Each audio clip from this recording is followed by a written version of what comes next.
second try.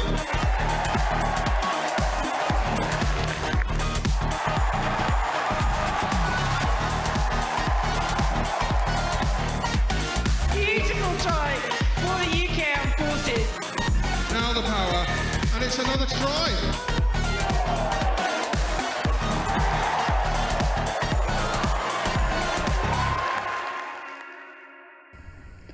There are times when sport pales into insignificance, when other things happen.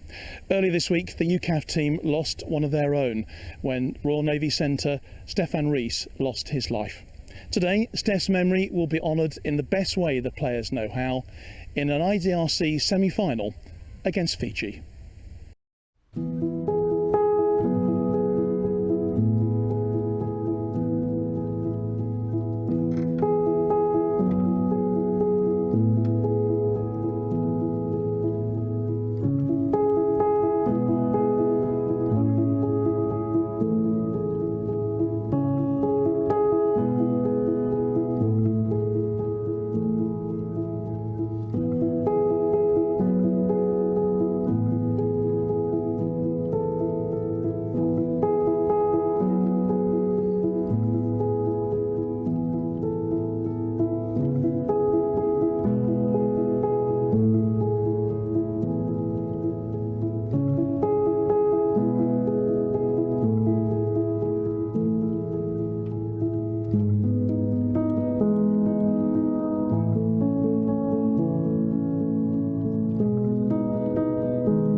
The UCAF management team have been supporting the players. As well as that, they've also been trying to prepare for this, the biggest game that UCAF have had in the past 4 years. Let's hear now, shall we, from B. Buonamasi, from Justin Coleman, and first from Tim Oseman.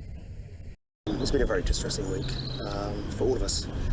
So the first thing to say is to send our very dearest and sincerest condolences to Stefan's family, to all his friends, and clearly all those people who knew him and worked with him at unit and across the Royal Navy and Royal Navy Rugby. It's been tough, really difficult earlier on in the week with the tragic news, obviously, and then having those discussions with the boys on what they want to do and what things look like from here on in.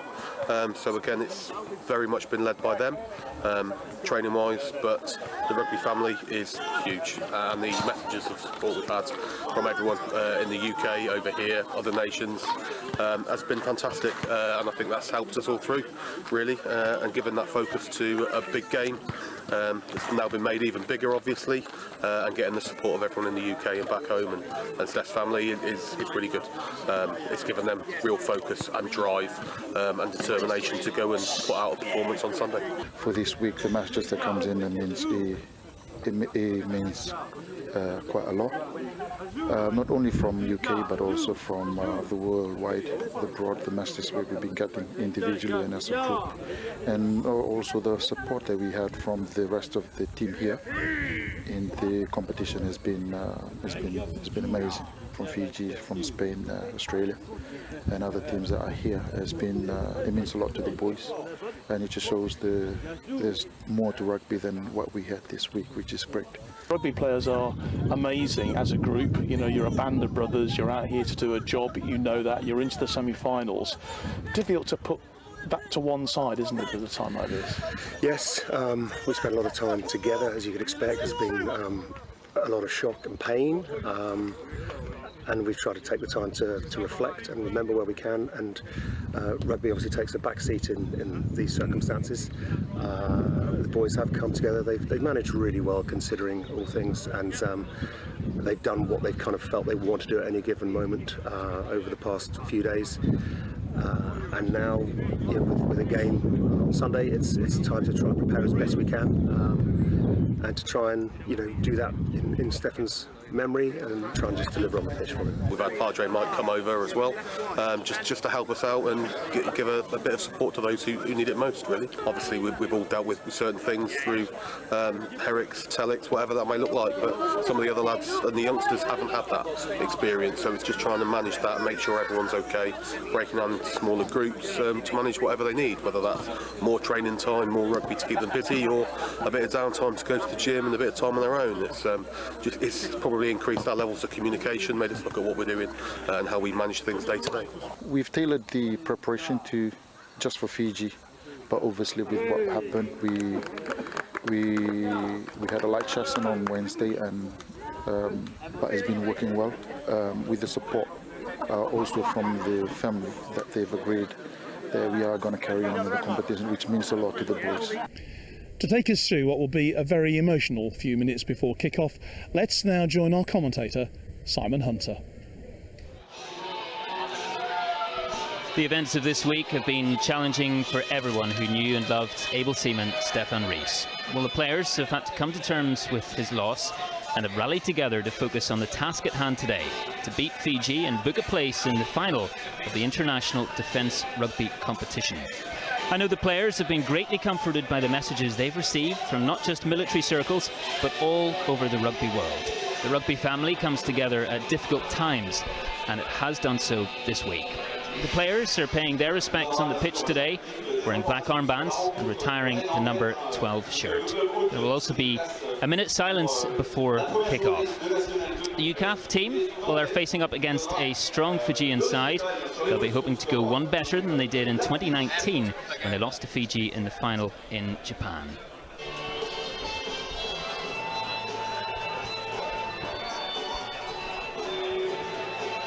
And as we await the players just about to come onto the pitch, it's a warm welcome to my co-commentator today, Major Ian Kai of the Army Air Corps. How are you? Yeah, very good, thank you. Looking forward to the game. Just how big a fixture is this, given the stage we're at in the competition now, obviously knockout rugby, it's a very hot day here in Rennes. It's a bit of the weather's a bit of a leveler really in that sense. Yeah, I mean this is two formidable teams in the tournament so far that, whilst the Georgians push UCAF hard in the group stages, Fiji have looked unchallenged, and I think this is one that, as referees, we've looked forward to. But yeah, it's warmer here in the ground today, and that's definitely going to favour the Fijians, I'd say.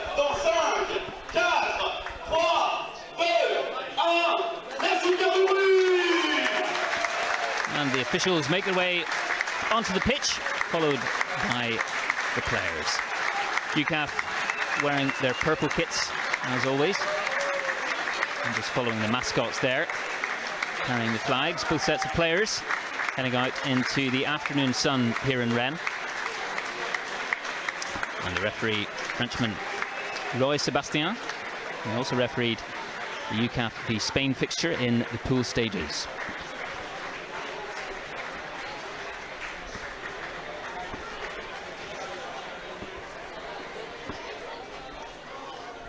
And we're just moments away from kick-off as the players line up.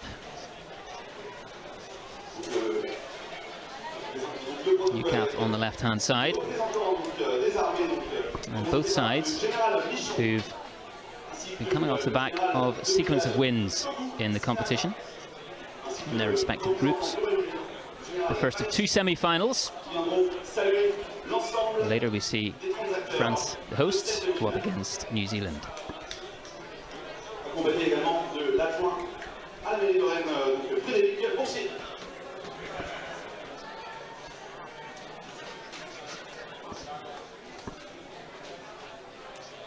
Just to wait a moment, players and all here in Rennes, and everyone watching, can pay their respects.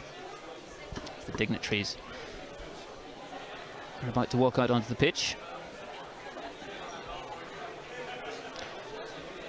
Brigadier Al Veach, Commander Alex Wesley, Wing Commander Claire Webster, and Lieutenant Colonel Hannah West are all in Rennes today to meet the players.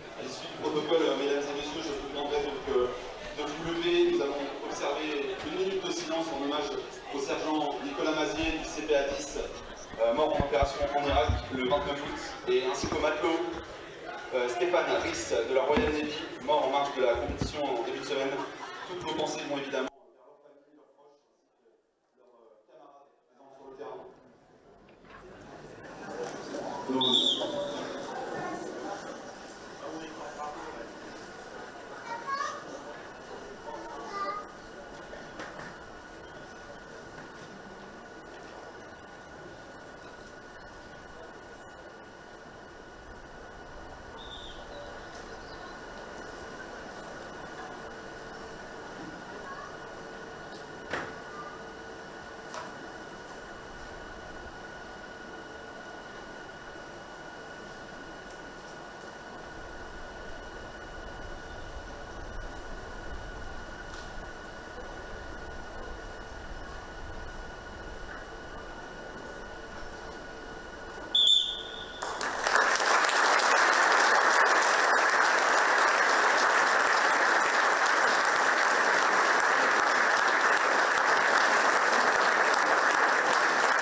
A moment to remember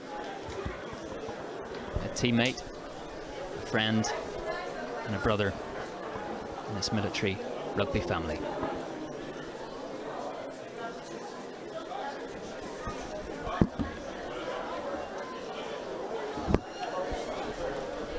And as with all the other matches so far in this IDRC tournament here in Brittany in France, players have the opportunity to shake hands with dignitaries representing both sides, and also French as well.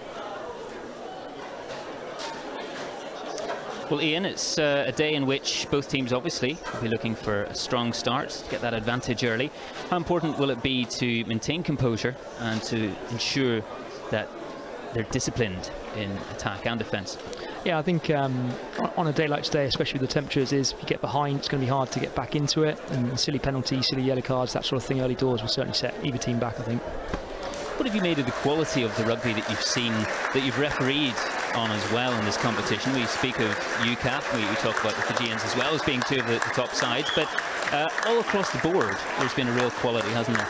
Yeah, there's been some disparity in some of the score lines, but often that doesn't reflect necessarily the quality of play that's been shown by both teams in it.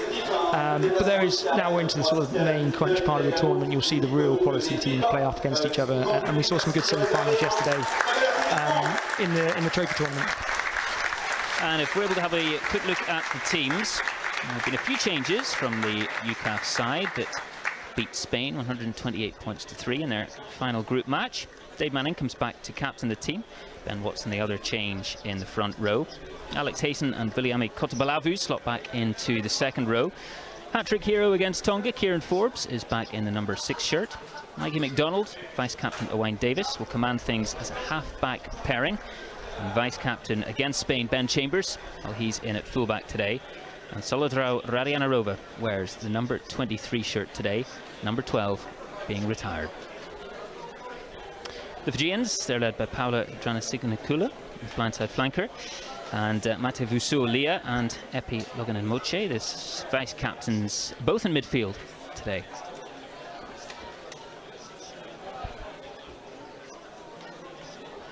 Has there been much of a challenge to referee different styles of rugby? We see these teams coming from all around the world, and we know that they all like to play in different ways. How's that been as a referee? I think the styles, you see that in England itself when we're refereeing over there, but I think the big thing is the language barrier is often difficult. Some of those sort of quiet words that you'd have off the ball or in downtime is more difficult when you're trying to speak Japanese or something like that. And definitely then obviously the challenge of working with different referees who have their own different styles. So as an assistant or having different assistants, they give you different things.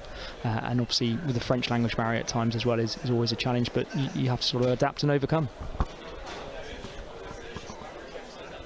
And all members of the UCAF squad, not only those playing today, also those who aren't involved, and the backroom staff, the head coaches, the medical staff, all lining up together on the field.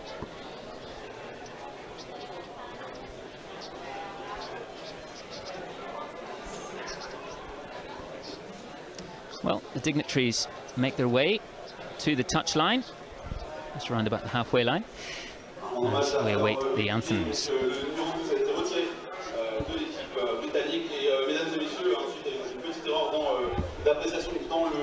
Dans le déroulé du protocole, je vais vous demander de vous lever pour procéder à nouveau à une minute de silence pour donc les deux soldats et le matelot anglais morts cette semaine au coup de sifflet de l'arbitre.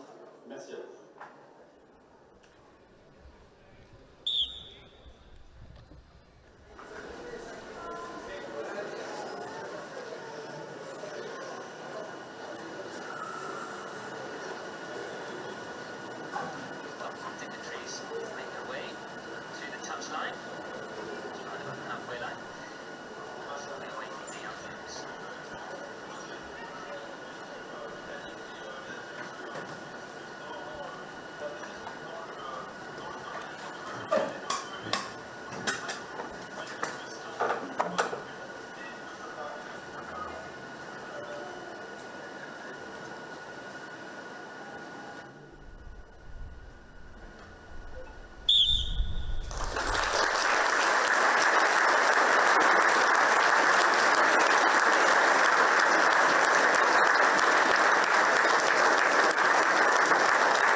Oh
again about the temperature. The sunshine, hopefully, though, given it's a beautifully bright, dry day, should allow for some open and good running rugby. I would hope so, yeah. Sweaty hands might come into play, I think, early on. But yeah, I would hope so. Just about to enjoy the Fijian Sibi.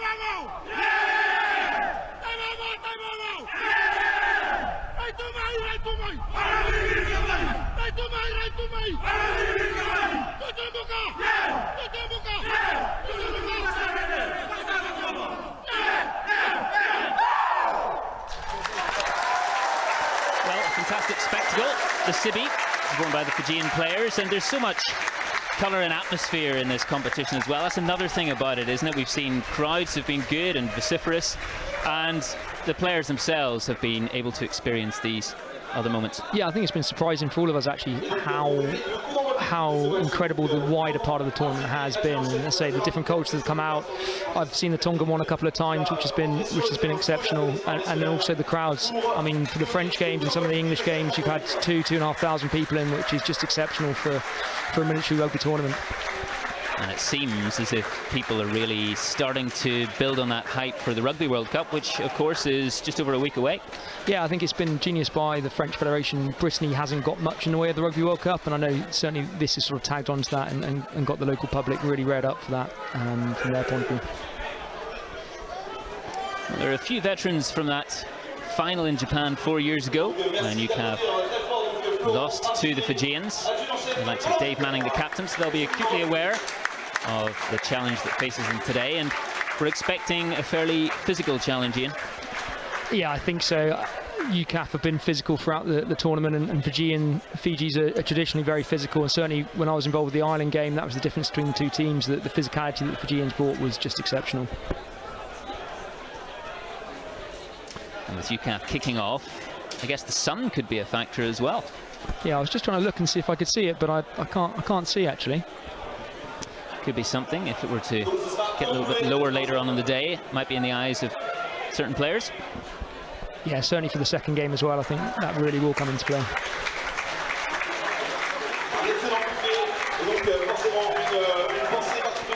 Well, the gentleman out there just doing his best impersonation of Owain Davis, who's about to kick off. It wasn't a drop kick though. No, I'm not sure that was legal, was it?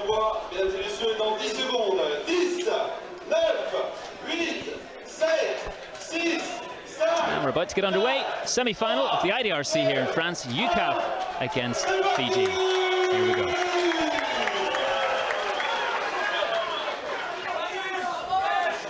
And straight up there, Cam McDonald with the challenge.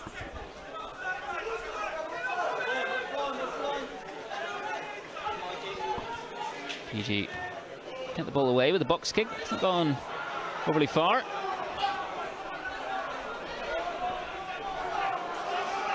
And UCAF try and clean this one up. And awarded the penalty. Yeah, it's a little unlucky for Fiji there. They've really counter-rucked well there, but the guys ended up off his feet on the UCAF side, which just means the penalty's going to be given against them. But the counter-ruck looked good at the start. Early opportunity for Davis to put this in the corner and exert a bit of pressure down near the try line. Touch finder is good. UCAF advance deep into Fijian 22. I think the line-out's going to be quite important for UCAF here. It certainly didn't fire against Georgia as well as they probably wanted it to. So, I mean, against Fiji, this is an area where they can definitely get some dominance.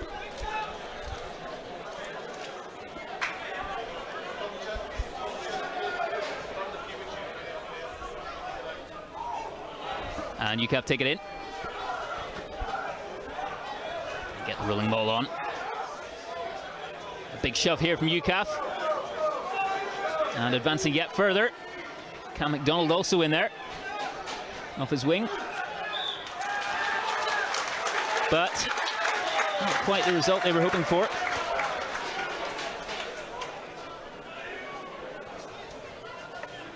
And an early look at the scrum, Ian.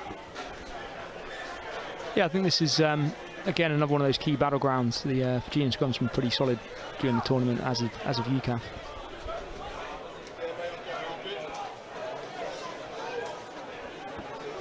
How will the Fijians look to play this? Very close to their own line. We know the flair that they possess and the ability to run things from deep.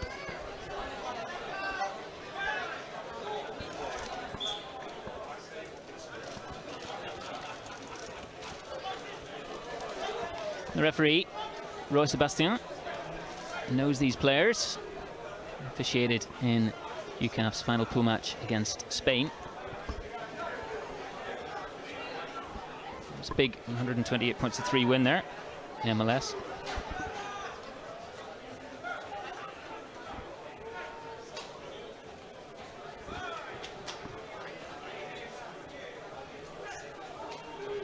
Fiji with the put in.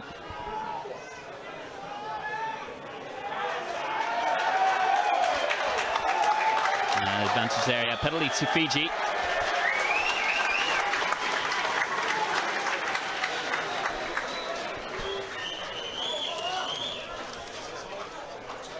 It looks like he's just picked up the UCAF tight head for going in at the end there and turning the scrum.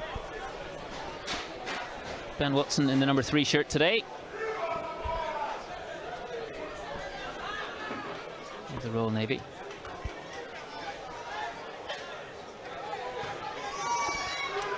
And Fiji approach the 10-metre line with that kick. The mascot there having a look at catching it, but decided against it in the end.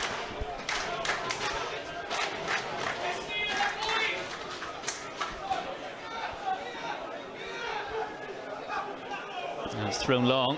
It's a bit scrappy there, but it's taken in by Roberts, hooker, and huge big carry. I'll ball it out. McDonald to Manning, and Watson there in midfield. McDonald goes the other way.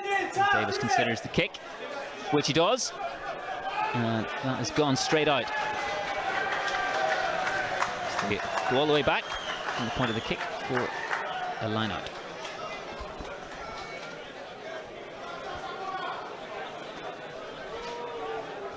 Well, you mentioned the potential for sweaty palms out there on a hot day.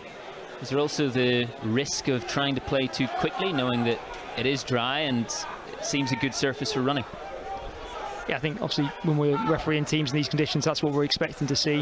Often it doesn't happen. It depends on the style of the two teams and what they want to try and achieve, and looks like not straight at the line out there for UCAF. Yep.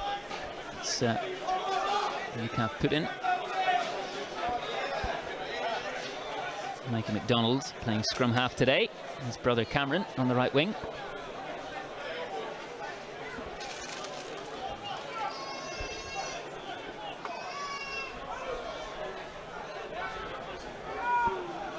Well, they're renowned as a physical side, as we said there, Ian. Fiji, this will be one of the things that the UCAF squad will have been talking about, the set pieces, that dominance that they can't afford to give the Fijians in the set pieces.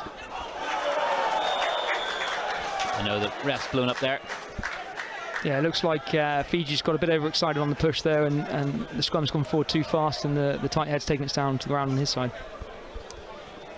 Well, it's another opportunity. And in fact, they're going for goal here. Signal to the posts and try and get themselves on the scoreboard. Just under 6 minutes played here in Rent.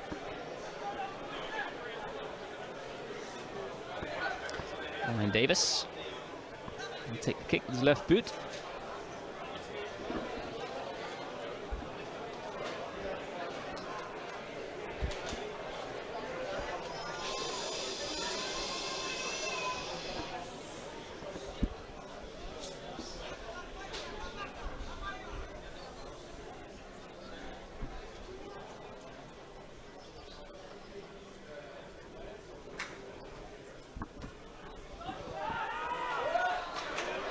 And the attempt's good.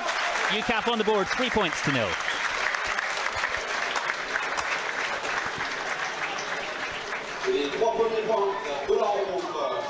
Well, it's something that's often said, Ian, that You like to get on the board early and really convert those chances instead of having several chances deep in opposition territory and coming away with nothing. Yeah, I think that was a really good comeback on that second scrum, obviously having lost on the first one and then coming away with 3 points, a real bonus. It's not quite gathered. Alex Hayson. Fiji rumble on. Stay with the forwards, but that's a great challenge. And ball it out. Max ball it out. And Kieran Forbes there with the challenge. Ball spilled forward.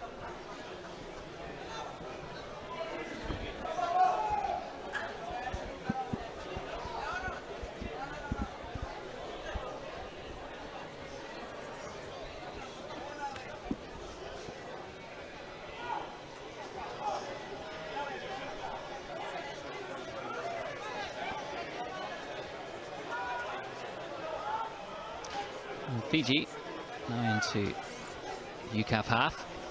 What can they do with this early opportunity?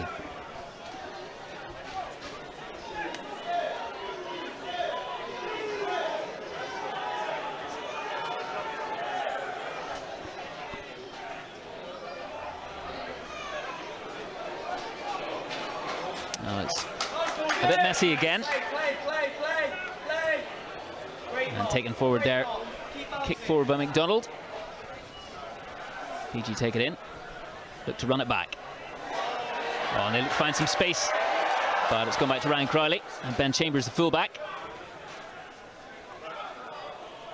And Solarati and Arova on the other side. Couldn't quite stay out of touch.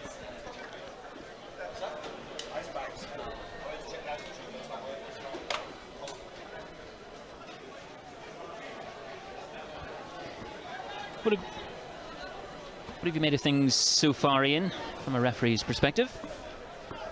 I think it's been a good start by both teams, really. The scrum's going to be the interesting one with a penalty either way on the first two scrums, and then that third one just absolutely rock solid. That's the dream, I think. Certainly as a referee.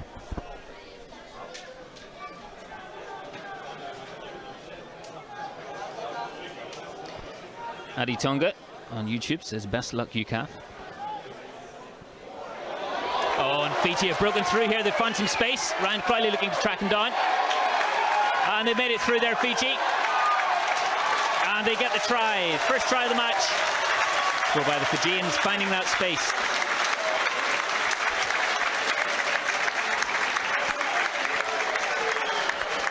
Well, it's not what UCAF have been working on in defence this week.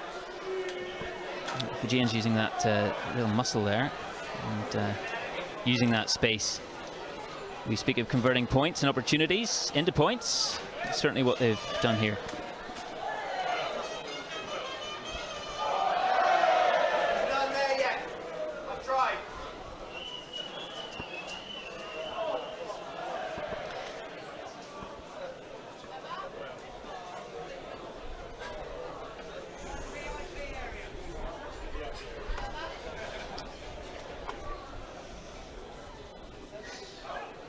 Number 15, Senala De Liga with the conversion attempt.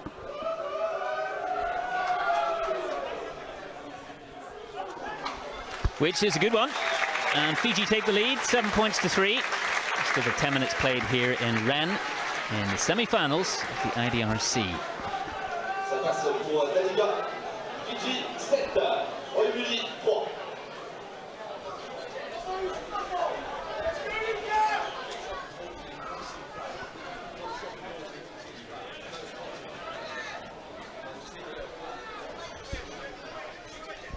Looks like the referee lost his pocketbook there.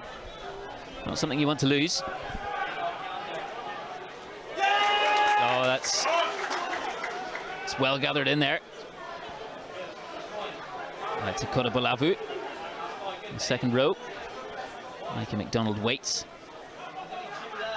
And Alex Hayson.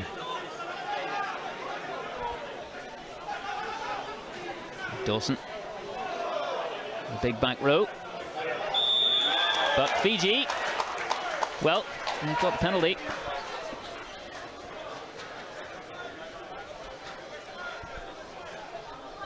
Could be a little bit unlucky there as the UCAF guys have gone in to clear that out. The Fijians have stepped away from the back of the ruck, and it all depends on the timing there really. Were they already going off their feet before the Fijians stepped away? Well, we spoke earlier of referees getting used to the styles of play of different teams, but of course players have to get used to the tempo that certain referees like to play at, because of course they all have different levels of leniency and different levels of trying to allow things to maybe play on or calling things out. Yeah, I think that's probably one of the challenges for the teams in this tournament, is getting used to the different styles that we all do. It's hard enough when it's just in your own country, in your own language, let alone when there's that language barrier involved and different styles of rugby that have influenced the referee before the tournament.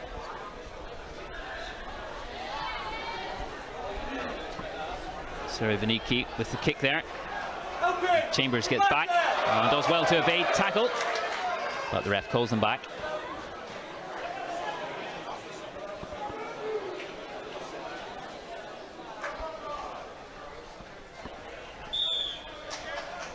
It's a penalty again. Yeah, kicking the ball out the ruck, I think, was the call.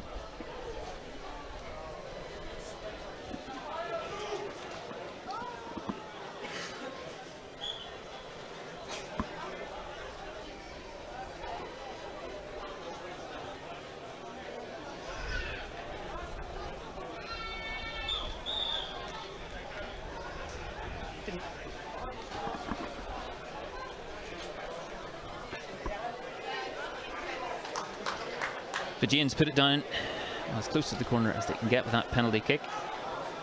Their line out. And number 2, the hooker, Bulabalavu, will have the throw.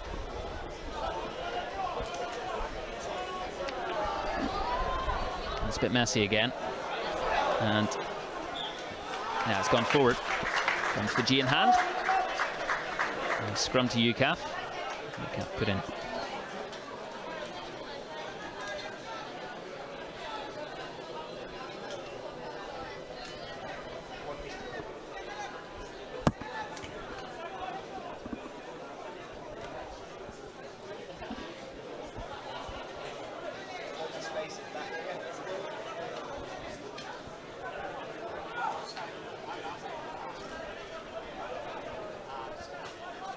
A lot of time taken in scrums at the moment, it seems, right across World Rugby. Is that something that maybe needs looking at, get the game flowing a bit quicker?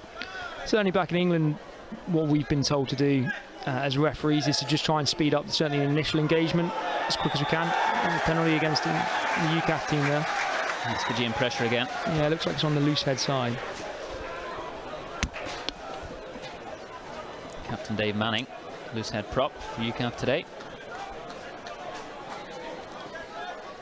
Yeah, it looks like he's not happy with his bind, basically. Once the set's coming on, he's bringing his elbow down, and that's taking the scrum in and down. Always a difficult one to tell. And Sanaila Daliga, number 15, lines up for a kick here, which would take Fiji 10 points to 3 ahead. Converted try ahead in this early stage of the game, just over a quarter of an hour gone.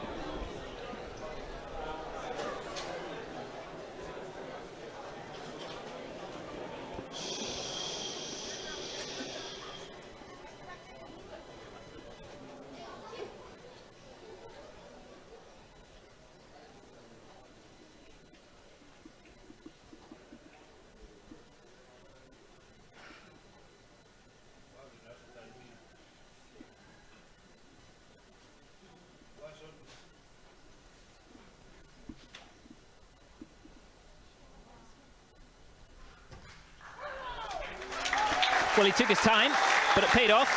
And he got the 3 points. Moves Fiji up to 10 points to 3 ahead.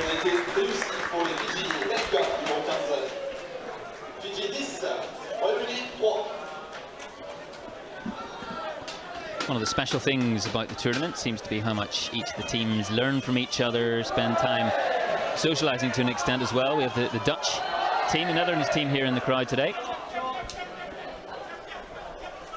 Yeah, I think we've certainly seen that as well in the post-match functions. The teams and the camaraderie that's being built between them has been exceptional.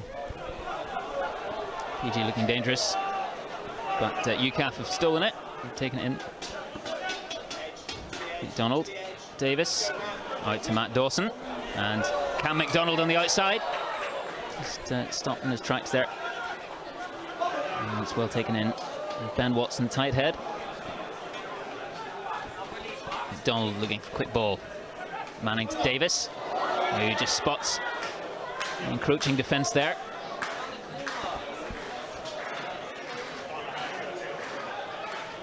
Payson to Kieran Forbes. McDonald to Crowley, dancing inside. They go the other way. Dawson.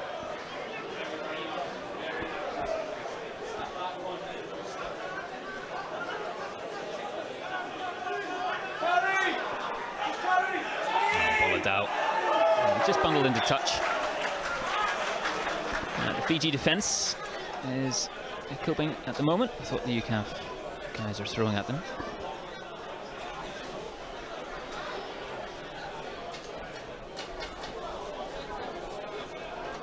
Andy Kiley says, "Come on boys, you can do this," in reference to the UCAF side.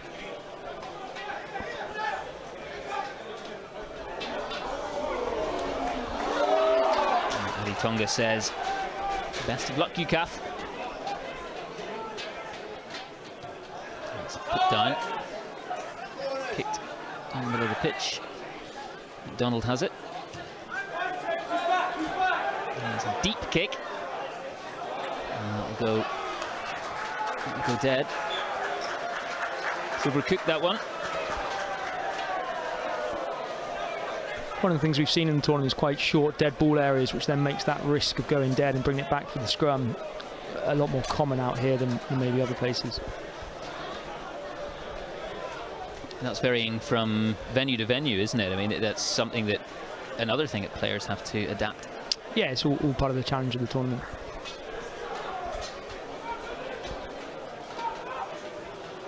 Well, at the venue here in Rennes today, we're fortunate to have quite a few in the crowd, making their voices heard, enjoying a very good spectacle.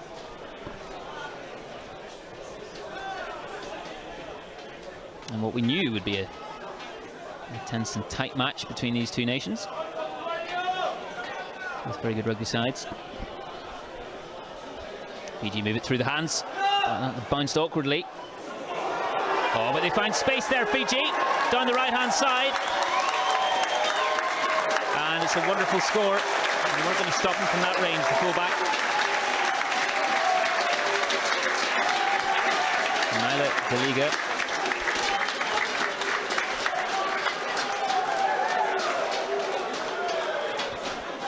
Nouvel essai pour le Fiji, inscrit par le numéro 15, Deliga.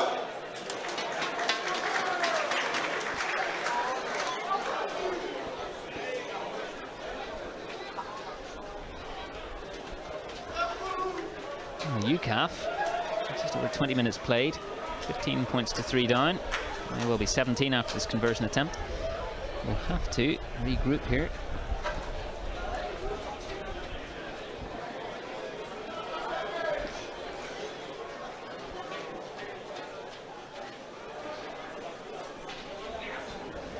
It seems, Ian, that Fiji are just able to penetrate those gaps that they're spotting in midfield. I think that's what they've been doing all tournament, really. They just have that ability when there's a bit of space to make use of it. It doesn't feel like UCAF are doing much wrong at the moment. It's just Fiji finding those gaps. Very clinical at the moment, Fiji.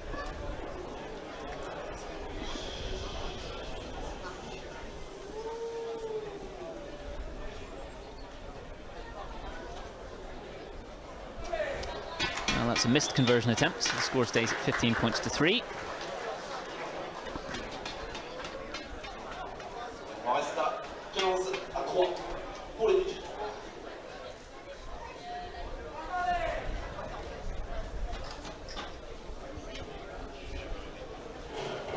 I'm seeing some drinks come on the pitch. It's a very hot day and obviously extremely important for the players to stay hydrated. But it could give UCAF potentially an opportunity to regroup and reset. Yeah, hopefully it's good timing for UCAF and get their heads back into the game and go again. Long way to go in the game. The Fijians, meanwhile, they'll be able to savour that drink a little bit. 15 points, 3 up, but they'll know up against strong UCAF side. And both teams can very good form on the pitch in this tournament.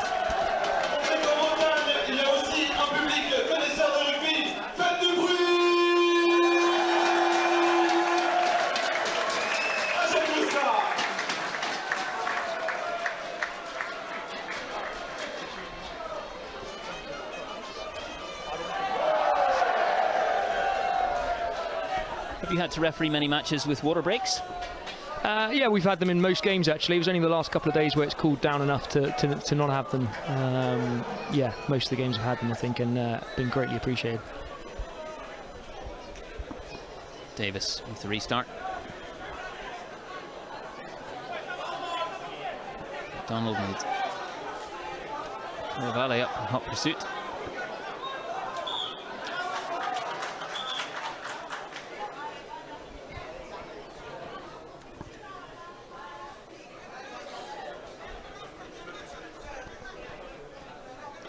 Looks like the referee's just getting a little bit frustrated with Fiji. He's called the ruck unplayable. Basically, the ball's not coming out, and I think he's basically saying to the Fijians, stop deliberately pushing it into the UCAF player and just place it and play the ball.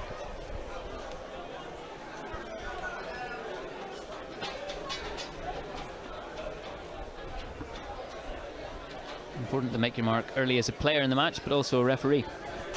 Yeah, absolutely. It's about building that story from the start and setting those standards that you want to maintain.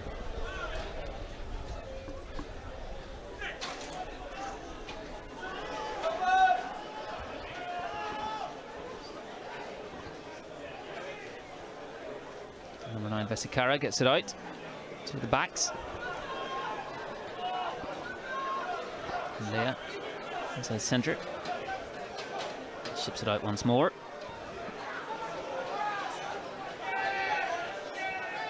Big tackles having to be made, but the ref calls penalty and time off.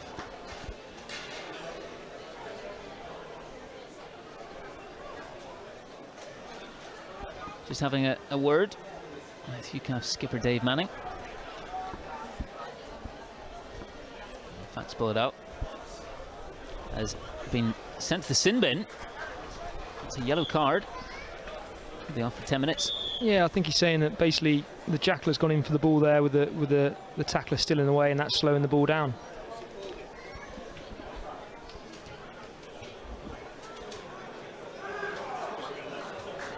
UCAF with 14 men for the next 10 minutes.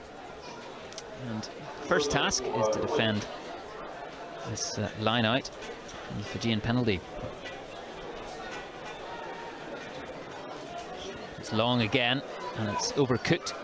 Matt Dawson takes it in for UCAF.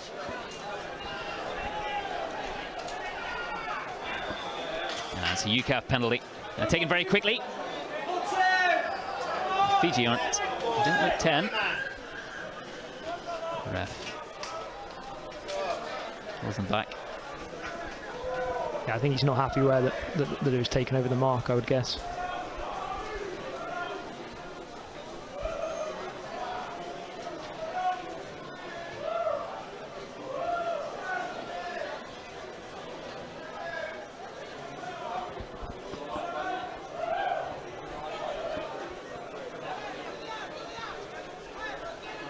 How much confidence does it give a side? One man down for 10 minutes, player in the sin bin. If they're able then to be the next one scoring, you know, obviously everyone expects that that's a huge advantage towards the side still with 15 men. Through the midfield, Koravali.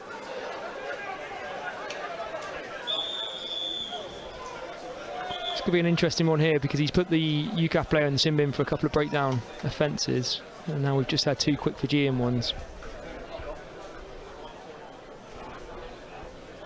Looks like it's just going to be a word to the captain for now.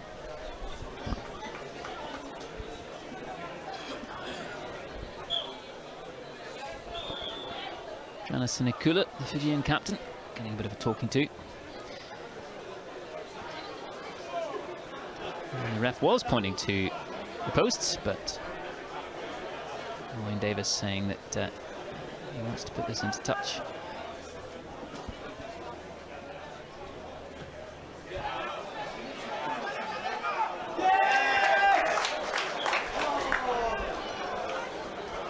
Well, he hasn't quite found it there, Davis. That was extremely unlucky. I think that was just the wrong side of the corner flag. Almost a perfect kick there.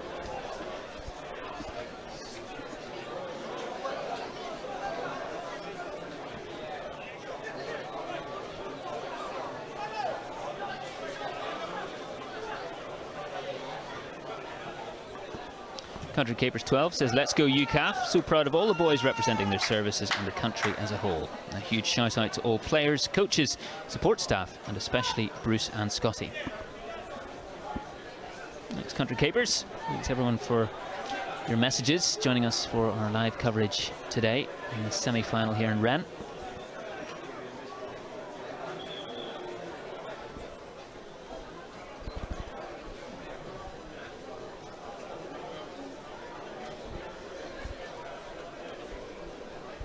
We Scrum just taking a bit of time out of the game, taking a bit of time out of the yellow card for UCAF here.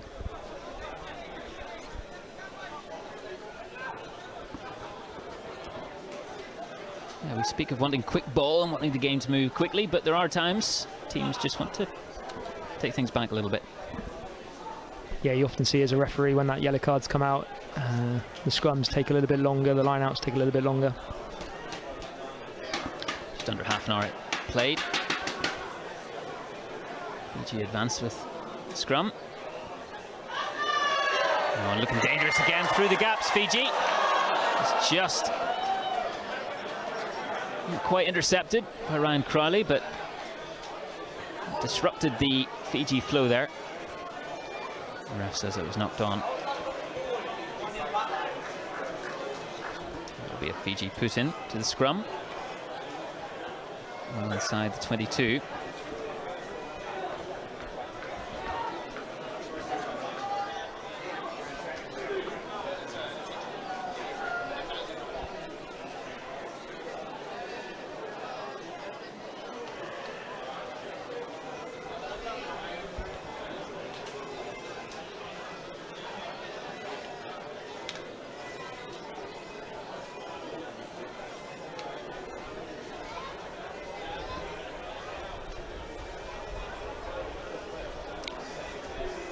Backs these days, Ian, we see lining up a lot closer to the gain line, not quite as deep as maybe they did before. That can often make for big collisions in midfield.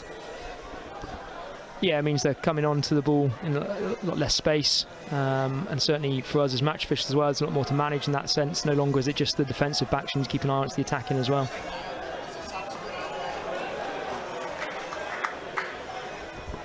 What can Fiji do here? Looking for a third try in this game. And the ref playing advantage, and it's a penalty to Fiji.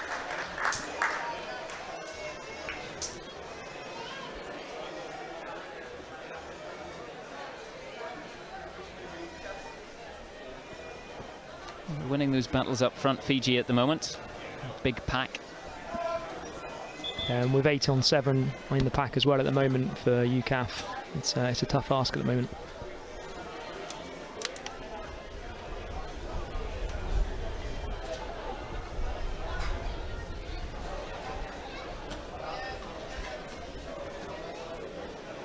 So it's Fiji 15, UCAF 3.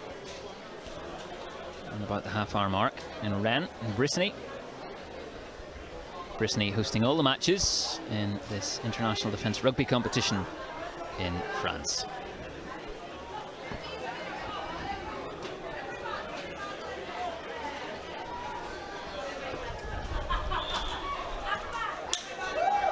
Well, we also see the Tongan side in the crowd. There's a lot of support here from locals, other rugby sides, rugby lovers, maybe some people new to rugby. certainly as we've been going around the grounds, it's been really good to see a lot of young people here as well, getting stuck into their rugby and enjoying it. And all the grounds have had a really exceptional ball boy team as well, and ball girls that have supported us as well. Well, it's special for them, isn't it? You know, at such a young age, to be part of this. It's something that you'd like to think they'd remember for a long time.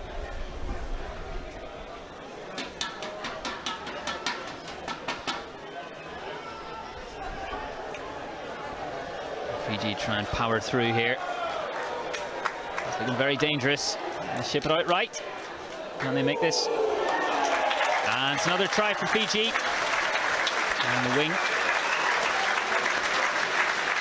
And things proving rather challenging for UCAF right now. Fiji moved 20 points. Conversion attempt to come.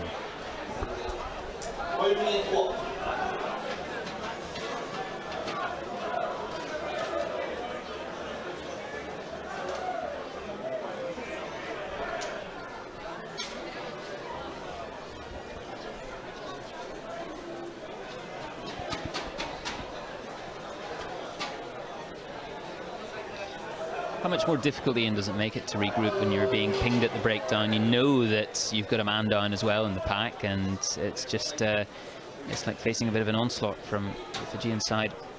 Yeah, I think sometimes teams can get frustrated and feel like everything's going against them, and especially when there's a yellow card and a couple of penalties, and then the scrum becomes tougher. But I think that yellow card's almost up, and that's going to hopefully give UCAF the boost to go again. As we've seen in this game already, tries can come very quickly when the field opens up.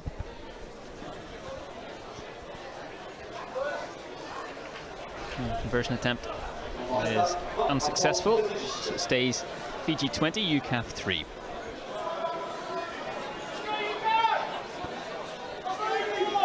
And about 6 minutes left to play in this first half.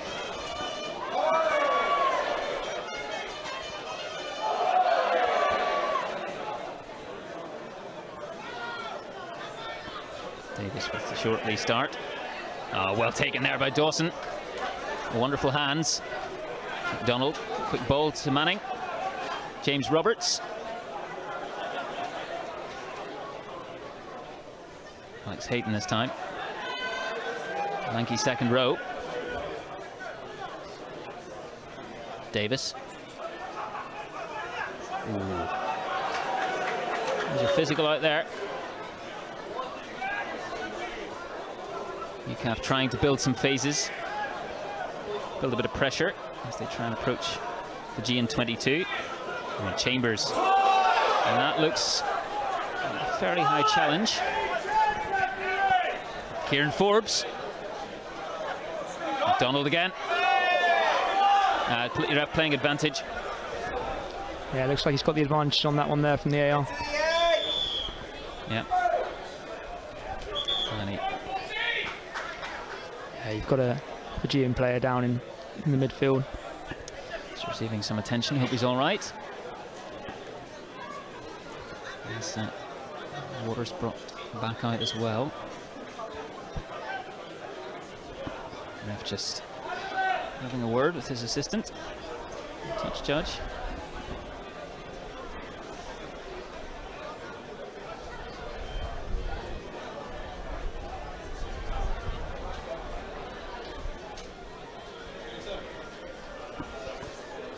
It looked like there were no arms in that challenge there, Ian.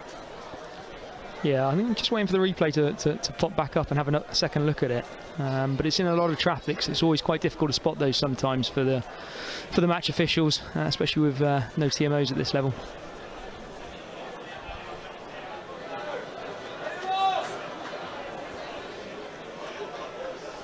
Yeah, no arms, and it's sin bin.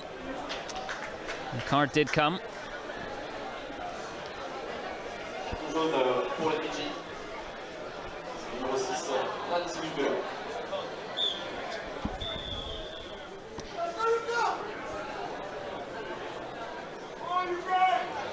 UCAF now with the man advantage. Max pull it out, back on. Like to put this in the corner. The left foot of Davis. This time it's good.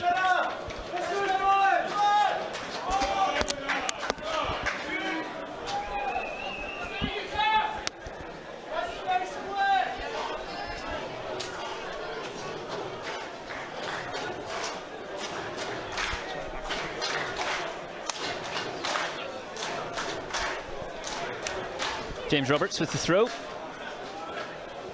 And UCAF now with an opportunity to really push and put pressure on that Fijian defence. That's a wonderful rolling maul there from UCAF. And they've got the advantage as well. Advantage. And the ref just having a look. And a try there for UCAF. They're on the scoreboard with a try here. 20 points to 8.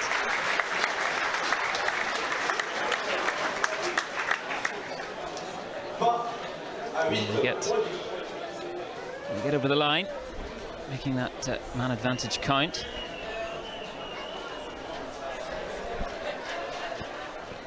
And Davis with a chance to make it an extra 2 points, the conversion attempt. Looks like the referee was helped out by his in-goal touch judge there. So something we've got in the late stage of the tournament here is 2 in-goal touch judges that will assist with things like grounding that you only really see in sevens normally back in the UK. But out here in France we're doing for the knockout stages. We've got those extra pair of eyes in each in-goal.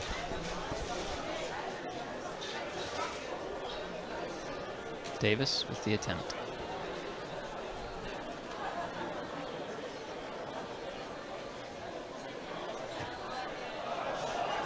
He hasn't quite got that, so it stays. Fiji 20, UCAF 8. And approaching the halfway mark in this match. But UCAF will be pleased to have made that opportunity count.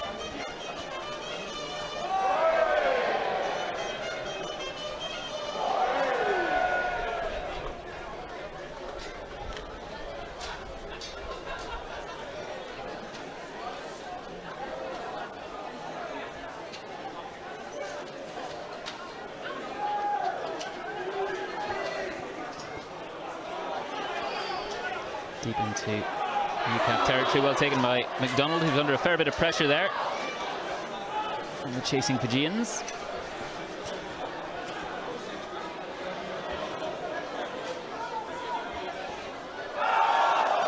brother Mikey looks to clear it. Looked like he might have knocked that on, but the referees called it back. And they've got away with it there.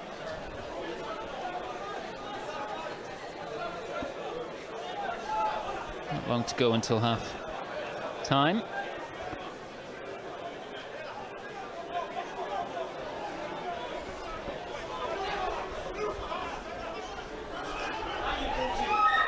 Vesakara gathered it in, number 9. He ships it out to his backs.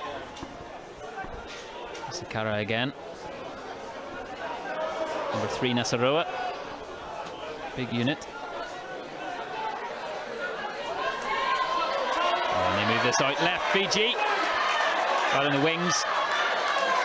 And just can't quite keep his footing there. Looked like Fiji had the advantage briefly there as well. I don't know if it's over yet.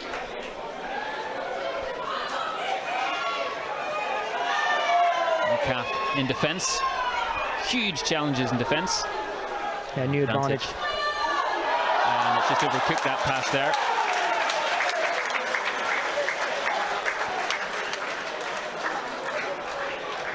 Ref calls him back. It's a penalty.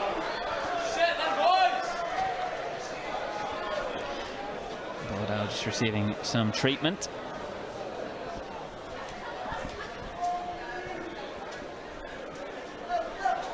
Yeah, offside by UCAF there on the 5-metre line. Often difficult with those quick breaks to be able to get back on side, especially the last couple of men retreating.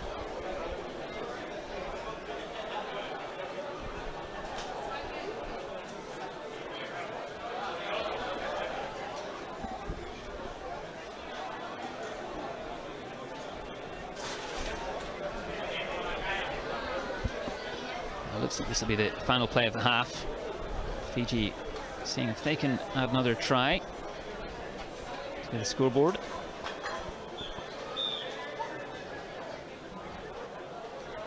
And here they go.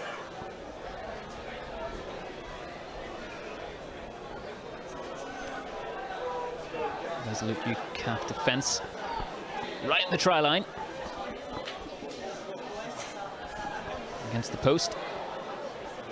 And have they got there, Fiji?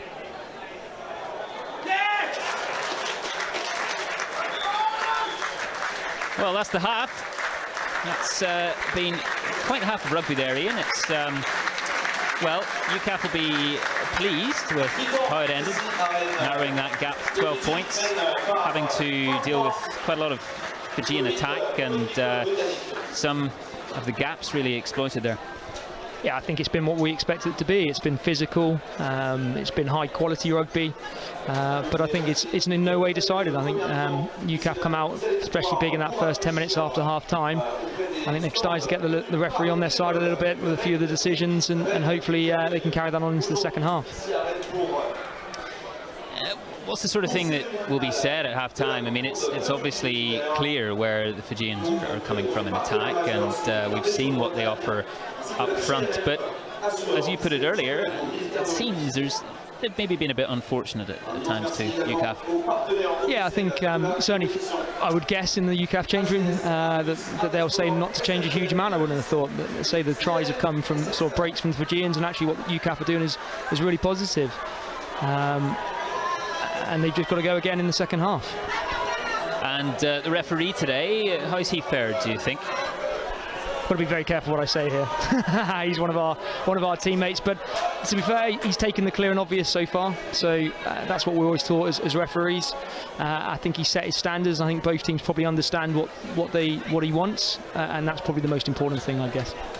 Well, we're going to be in for an enthralling second half of rugby in this semi-final between UCAF and Fiji in Rennes, the International Defence Rugby competition. A lot of rugby left to play. See who can book their place in next weekend's final. But we'll be back shortly. But for now, we'll have a look at some other action in the world of forces sport.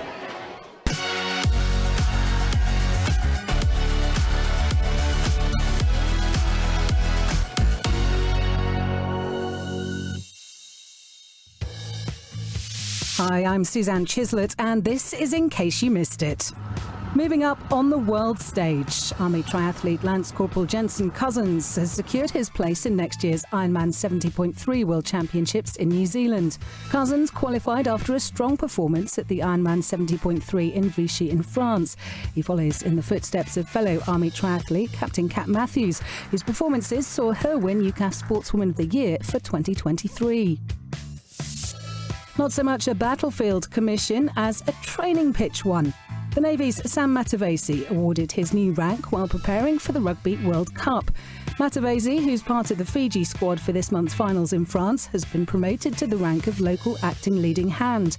He was presented his new badges by Rear Admiral Steve Morehouse.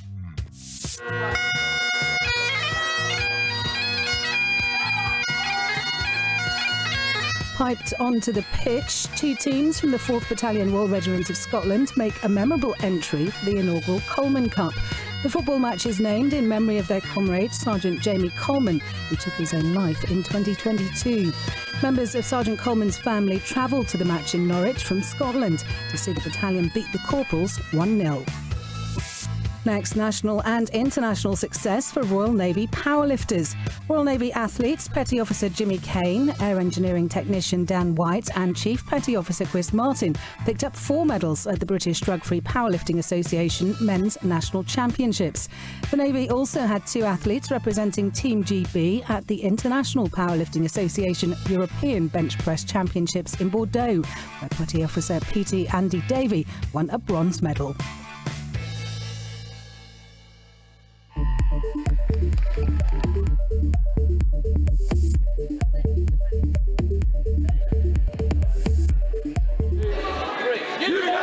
They're ready.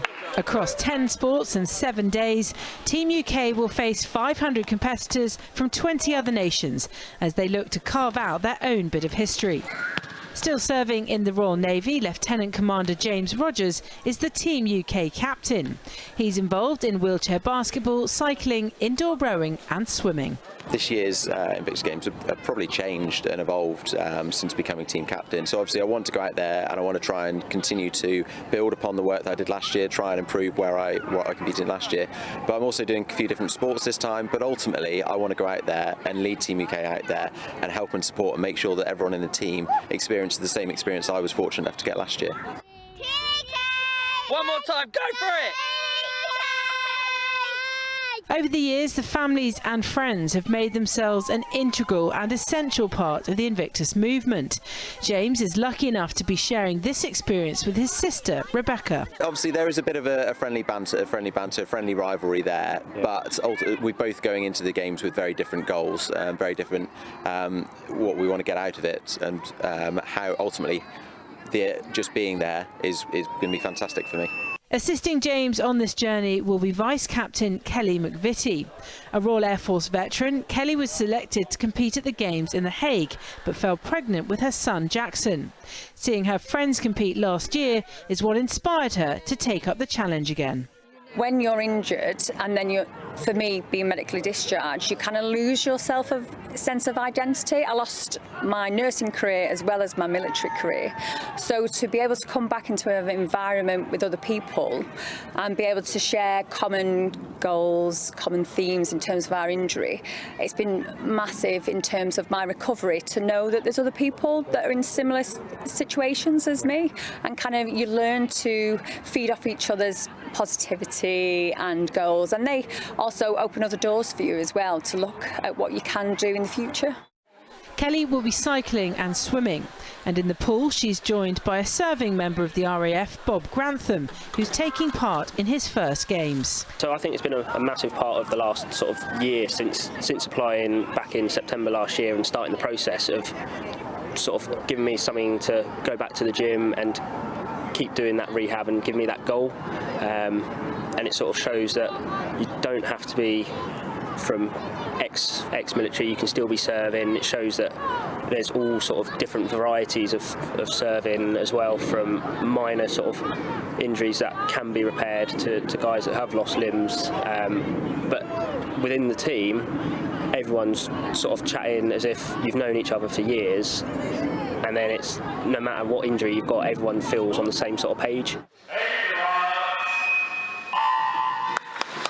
How are the nerves? How's that? How are you feeling? It's starting to build a bit now. Yeah, training's pretty much coming towards the taper sort of side of it, but feeling in a good place.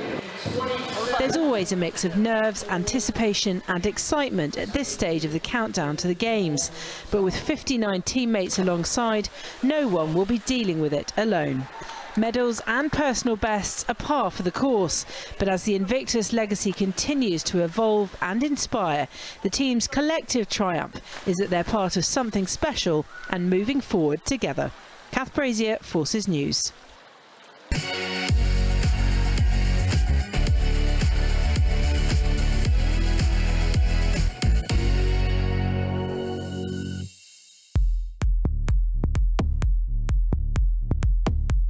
If you can survive here, you can survive anywhere. But how do you survive fighting in the jungle? I'm wearing what's called a frisbee suit. Part of this final exercise is going out at night on a tactical scenario. This is the Chinook that we will be flying on as part of the fly past.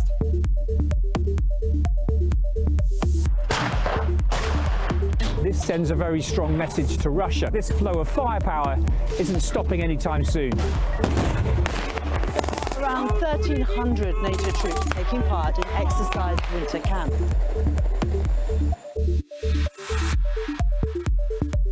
It's easy to forget that we are in a potentially hostile environment.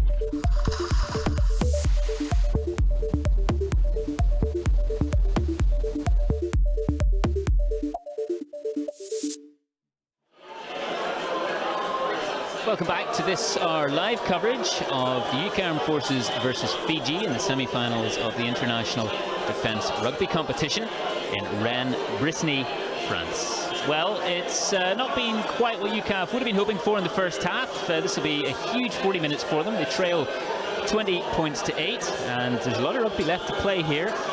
They'll know that if they can put in a good shift early on in the second half, then they can go some way to trying to overcome that deficit and book their place in next week's final in Vannes. Well, Ian Kai is alongside me. We've been having a look at some very impressive rugby so far, and very physical as well. I mean, that was just some of those challenges in the first half. Huge. Just watching games like that, I'm a lot happier that I'm a referee rather than one of the players. There were some big hits going in there from both teams. Yeah, looked hard. And just noticing as well, when you look at some of those breakdowns, you look at some of those collision areas, World Rugby at the moment is working on tackle height, and we see that not everywhere right now has the same stipulations for where you're meant to be tackling players. Yeah, we were just talking about it at half-time, so one of the big things we had to work out before we came out to the tournament was the tackle height, with the domestic law variations that have come in across the world now, and obviously with England coming in at the stern and that went live in the amateur game in July and the first league weekend this weekend. We're not doing that out here. We're on World Rugby tackle laws. I think it'd have been a little bit too complicated to train the teams on one specific when it's different for each one in their domestic games back home. But that's why you'll see some of the tackles here probably a little bit higher than you would have at the weekend if you were down your local rugby club.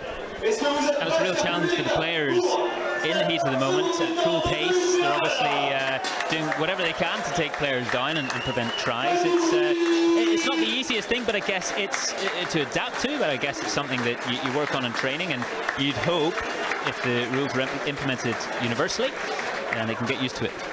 Yeah, and I think it's all about safety and making it as safe as possible for the players, and certainly with the stuff that some of the referees have done out in pre-season with clubs to really work on it. It looks like everyone's buying into it and understands that the point of it is keen to learn and work. So hopefully, yeah, it's not going to disrupt the domestic game too much. Well, the players are back out onto the pitch. UCAF in their purple, Fiji in white and black. What will UCAF be looking to do here? We've seen the physical stuff up front and huge Fijian pack. We know that out wide they're very dangerous as well, exploiting some of those gaps in the first half, scoring several tries. What will they have spoken about at half-time, do you think? What will they be looking to do from the off? I think it was positive that last 5-10 minutes, especially keeping that try out at the end. And I'd expect UCAF will look to go into their structures, keep the game structured, and not give Fiji those opportunities to break wide and get around them. Well, you just await the restart. Very important 40 minutes of rugby here for both sides.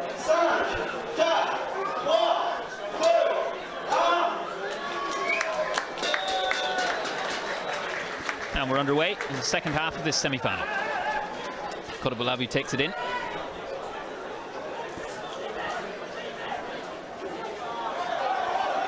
And Epi Kodabulavu, but ref calls him back. Yeah, so the issue there, he's not the back man at the ruck. And they looked to take it quickly, but the ref wasn't having any of it.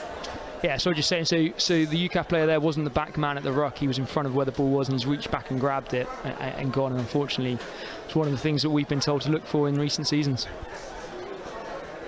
Well, it's given Fiji an opportunity here.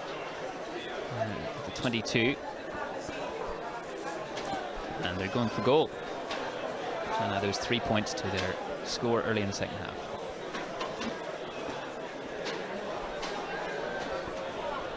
Sanaila Deliga, Fijian number 15, takes the kicking tee.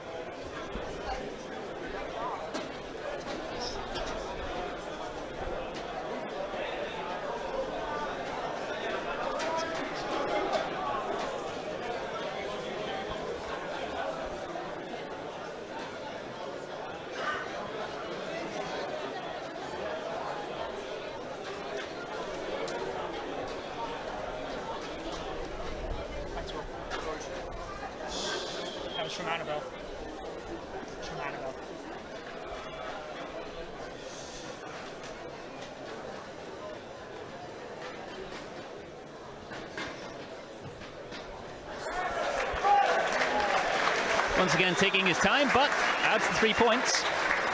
Fiji 23, UCAF 8.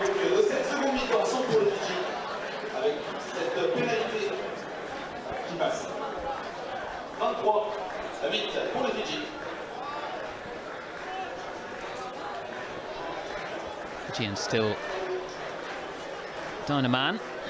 Sinbin. That's a deep kick there by Davis. Fiji looked to clear it. Ben Chambers is waiting. Boladao, the big man.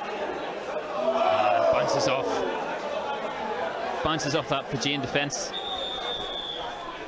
And UCAF penalty.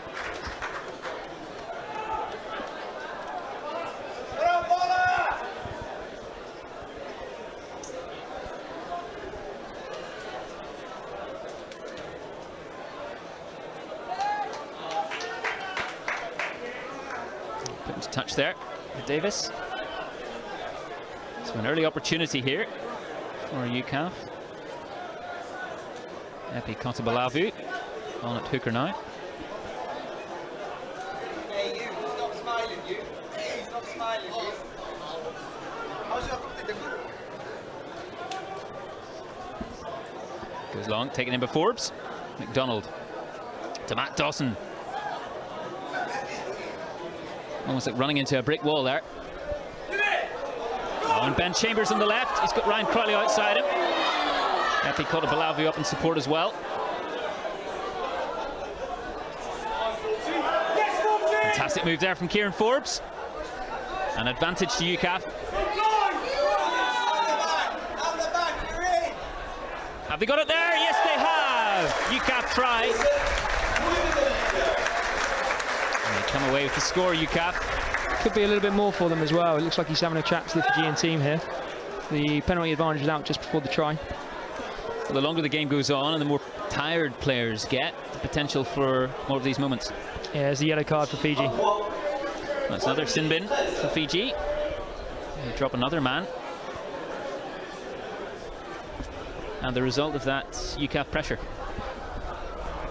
So a great response from that early penalty from Fiji.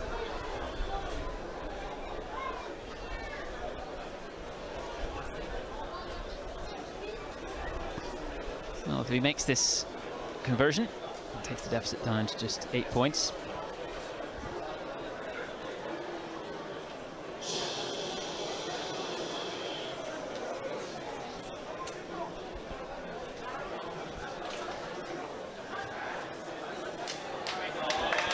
The kick's good from Davis.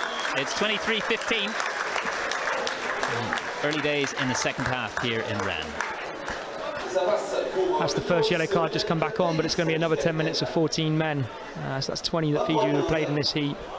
UCAF have to capitalise, you feel, and get themselves either close or in front. Fijian score.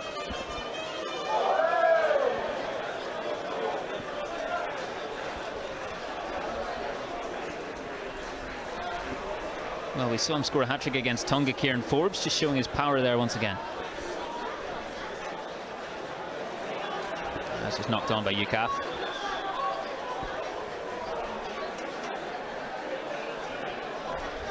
Assistant referee's just got a flag in there for something.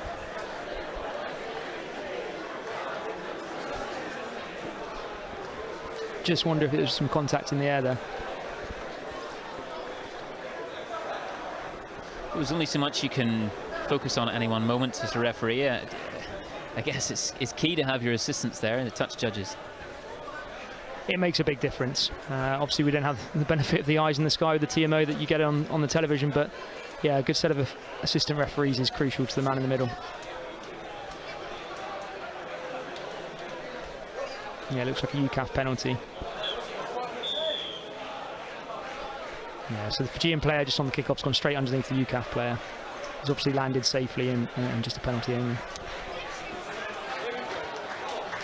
Another opportunity for UCAF.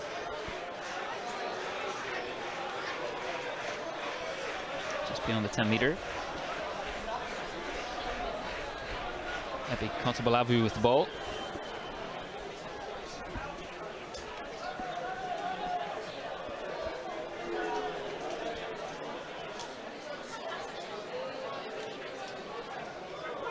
Taken in by Forbes.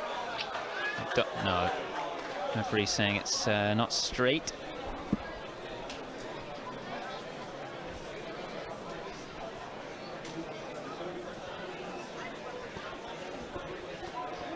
Well, that's a mistake from UCAF.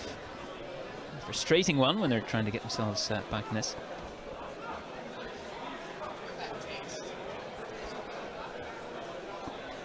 Fiji will be. They'll be happy enough.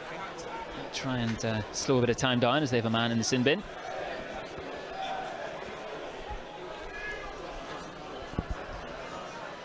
Both the Fijian pack and the backs have impressed so far.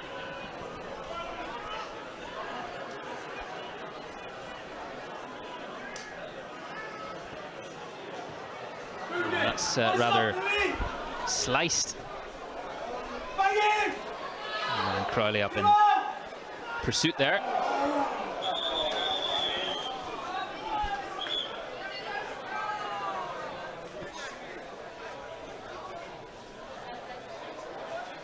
Looks like the Fijian player has just gone over the horizontal in the tackle there.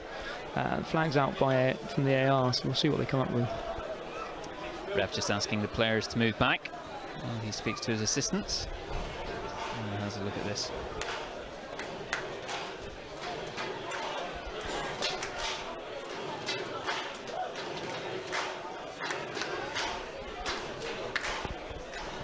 If he has gone over the horizontal here, the crucial bit is going to be how he's landed on the ground. That's going to really impact on what the referee's going to give as a sanction here.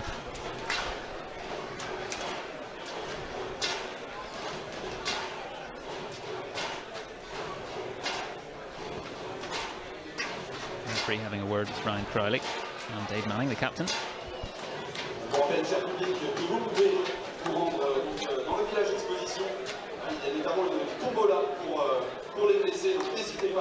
That's a yellow card. Ryan Crowley moves to the sin bin now.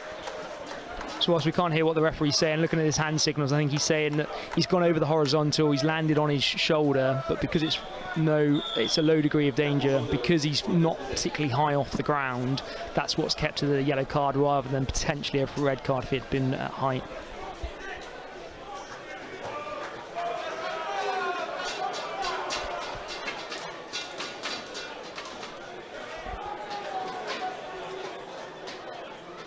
Well, both sides in this game have had to adapt to losing a man to sin bin.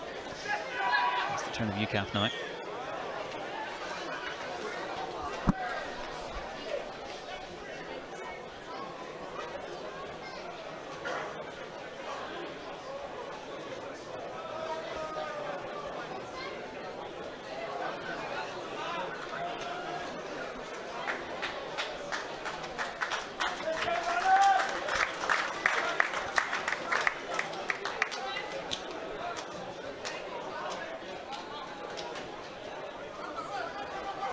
Bodar makes his way off as the cow comes on.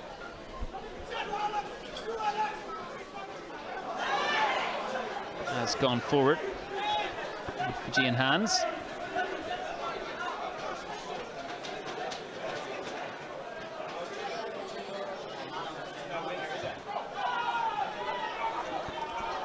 Ben Chambers in pursuit. But he's found a space. Fijian winger. Matthew McDonald does very well there. It's a penalty advantage UCAF there. I think he's just caught him high as he's come across the Fijian player.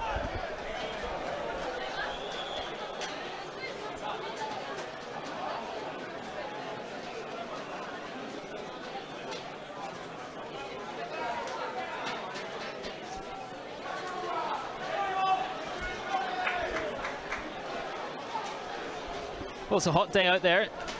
The players have just got to keep their cool.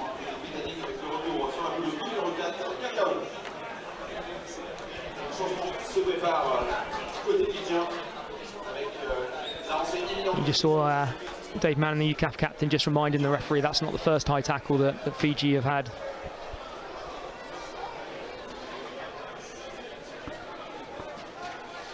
UCAF line out.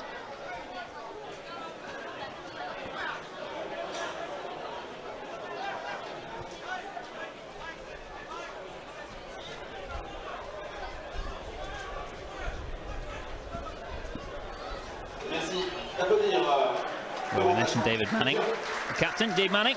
Lucia Todaro says, come on UCAF, incredibly proud of David Manning from his family watching in Hampshire, especially from his daughter Adriana. Chambers finds the space there in midfield. And looking for quick ball, Mikey McDonald. Good offloads there.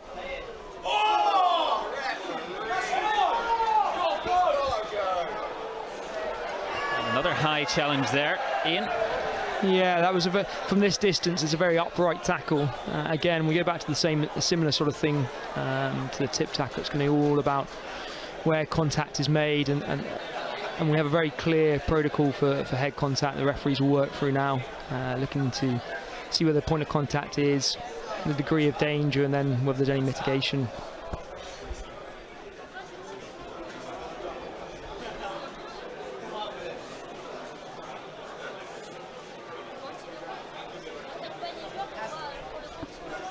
Could this be a big moment in this match?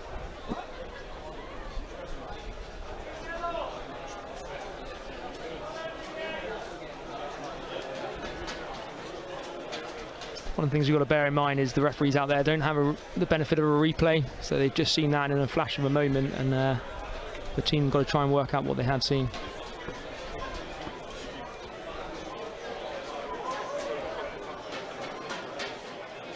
And it's a red.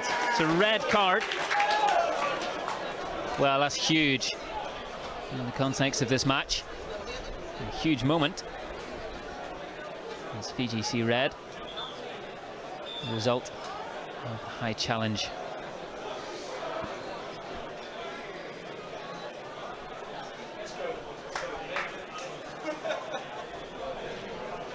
Have you seen the player leave the pitch? There he is, Reese. Yeah.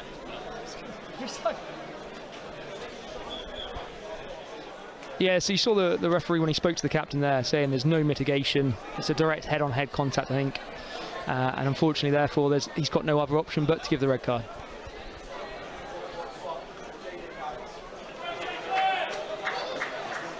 Looks like the Fijian number 13, Epi Loganamose, nice captain, who's off. Well, a huge opportunity for UCAF. It's Fiji. Be down at least a man for the rest of the match. Plenty of rugby still to play here at Ren, and that's advantage UCAF.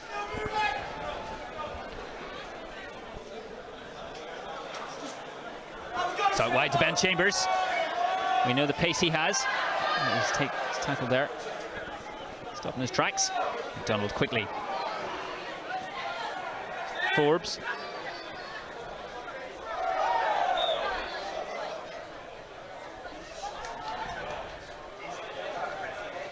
Well, it's a bit stop-start at the moment, Ian. Yeah, it looks like at the moment UCAF are really getting where they want to be with the referee, and the Fijians are just not quite getting the message, I'd say, at the moment. I think they've got to be a little bit careful here, because that's another advantage at the maul. They could be in trouble with another yellow card. Still lots of rugby left to play.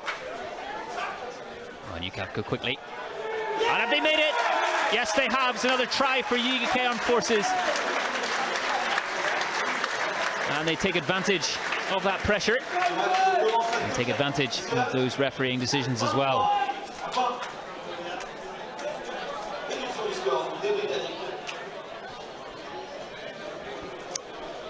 And they have a kick to take them to within 1 point.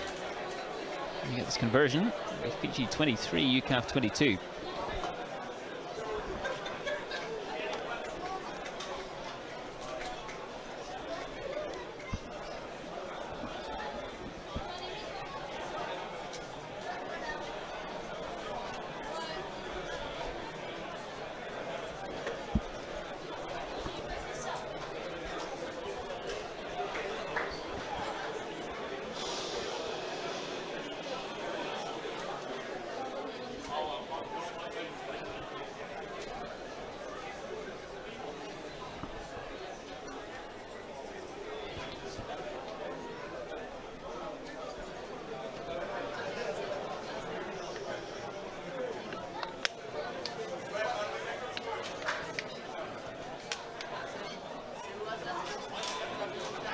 And it's good from the boot of Jack Johnson. Replacement fly half on for Owain Davis.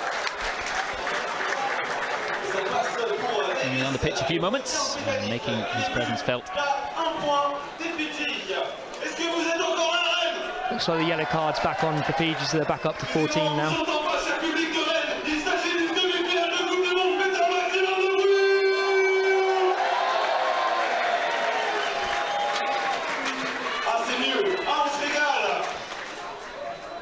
Fijians with the restart. Cam McDonald.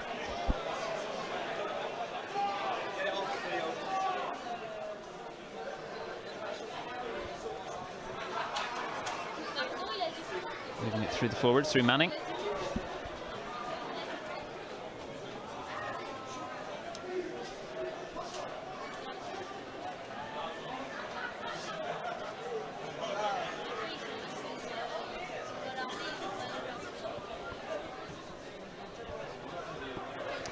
Fiji look to gather. Giving them just a chance here. UCAF defence spreads.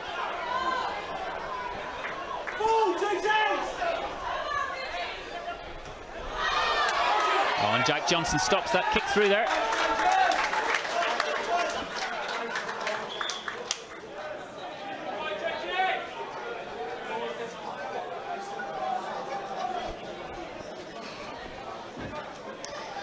Well, as time moves on in this game, who's to say it won't become even more open? And I'm sure we'll see lots of fantastic rugby.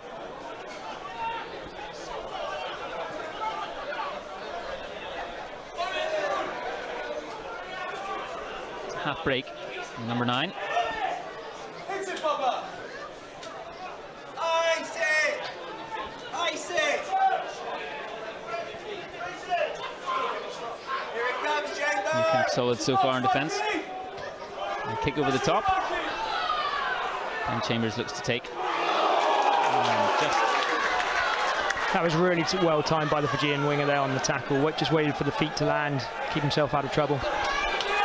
Fijians move it across the field. And finding a bit of space again. We saw this a little bit in the first half. Can they keep it through the hands? They sure can. And are they going to score again, Fiji?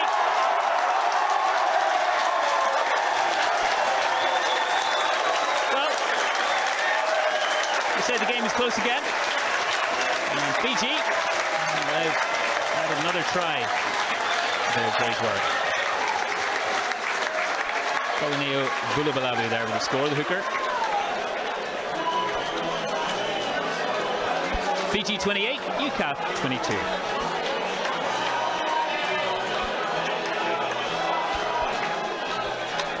Well, it shows the value of good support work. Man off the runner. Yeah, I mean, that's what Fiji is so dangerous at, aren't they? Every time a man breaks, there's always someone on the shoulder and a second one next to him as well.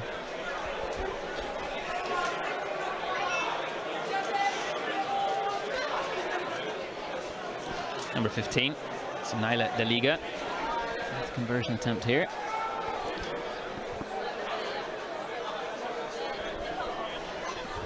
So Ryan's just come back on for UCAF now, so that's his yellow card done. So we're back to 15 on 14, so hopefully UCAF can take advantage of that man advantage again.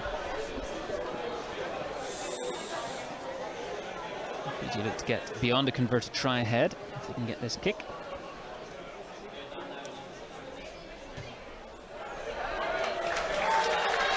And the kick's good. 30 points they lead to 22.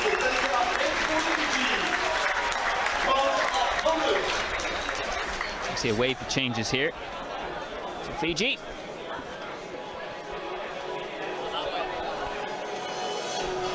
Temu Nuku, Viliame Naru, and Viliatia Sela in the front row.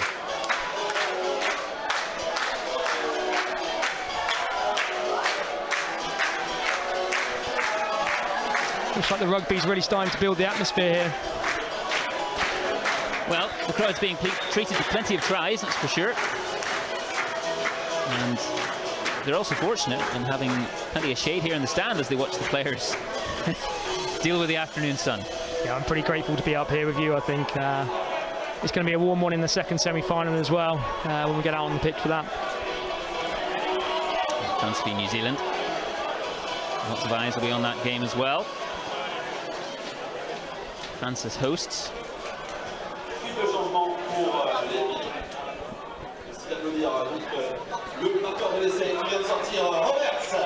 Well, it's a special time for French rugby. As we mentioned, it's the Rugby World Cup coming up next week.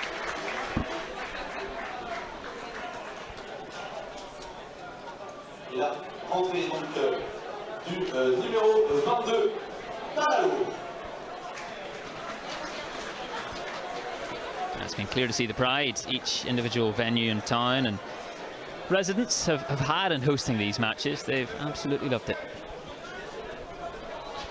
I think if it's anything to judge the main World Cup or look forward to the main World Cup by, then I think France is going to do a great job hosting it. I think it's going to be a hell of an atmosphere. Nathaniel Titchard-Jones, Mark Williams come onto the pitch. And Dave Manning, the skipper, goes off. As does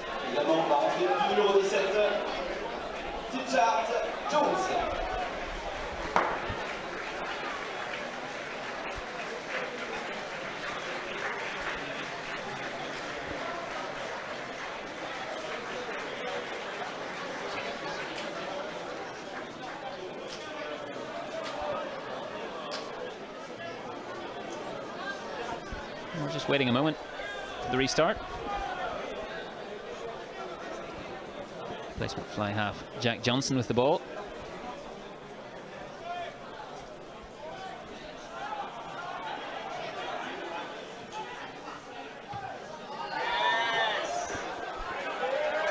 Scrum half Joe Parkin on as well for UCAF.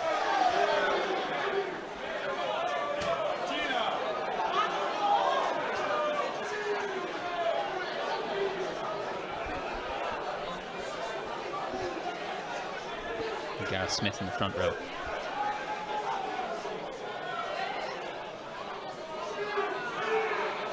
That's the cow.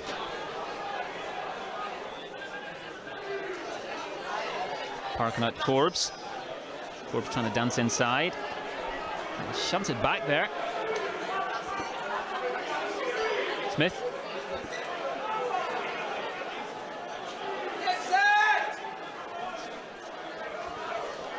Parkin, now it's Dawson. Big open side flanker. Johnson this time to Williams. And outside to Cam McDonald. Titchard-Jones. Kodabolavu. Just moving the way up here, UCAF.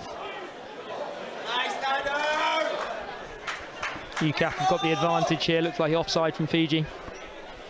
Almost a free play here as Johnson chips through. But it's not clean, and the referee goes... no, playing advantage. Johnson. Chambers, out to McDonald.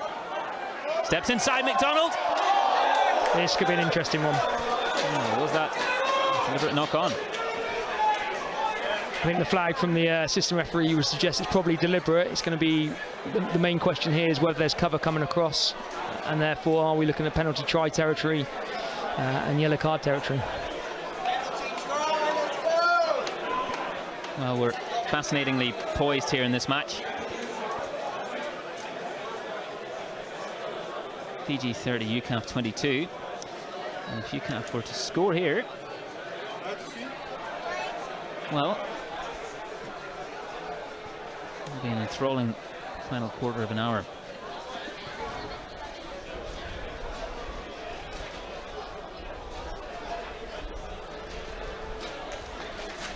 It's a yellow card and looks like it's a penalty try as well. It's a yellow card, penalty try, 7 points to the good for UCAF. Yep. It's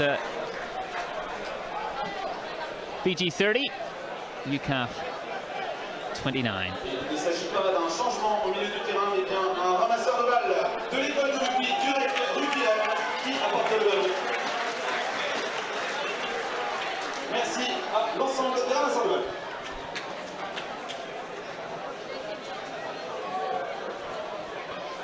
Restart taken in by Pele Kodabolavu.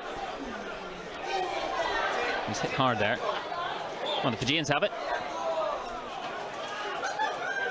Ooh. Just the stage of the game. Players perhaps getting a little heated out there in the sunshine. Yeah, I think matches get intense. It's a hot day out there, and quite a bit of foul play been going on. I think that one's just got to UCAF there.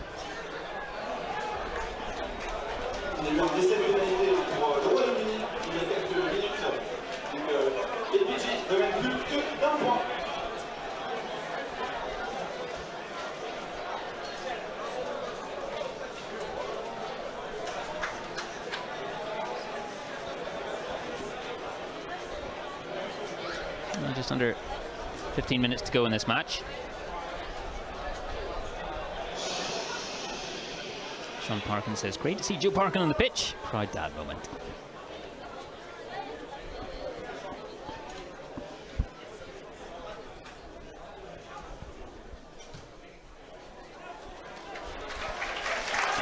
And the penalty's a good one. Fiji move up to 33 points to 29.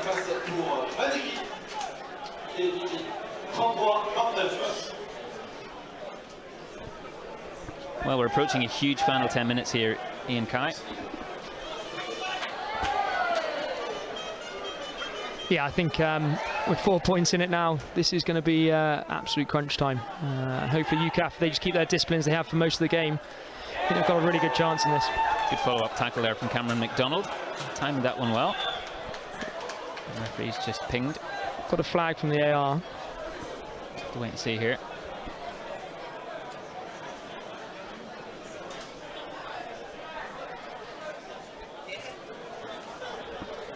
We've seen a lot of these moments in this match. The ref speaking to his assistants. Yeah, and we talk about different styles of the referees earlier. Certainly for the French referees, they like to interact face to face. Often back in England and some of the other countries around the world will do a lot more over the communication. And penalty to UCAF there. The breakdown, I think, clear the side entry from Fiji on the clear out. 4 points behind. Penalty for UCAF. This could be a huge moment in this match.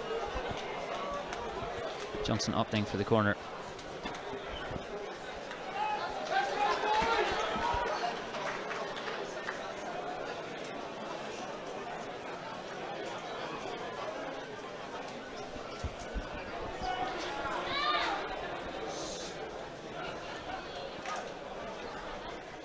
It's taken in by Hayson. And Parkin comes in. Move that out.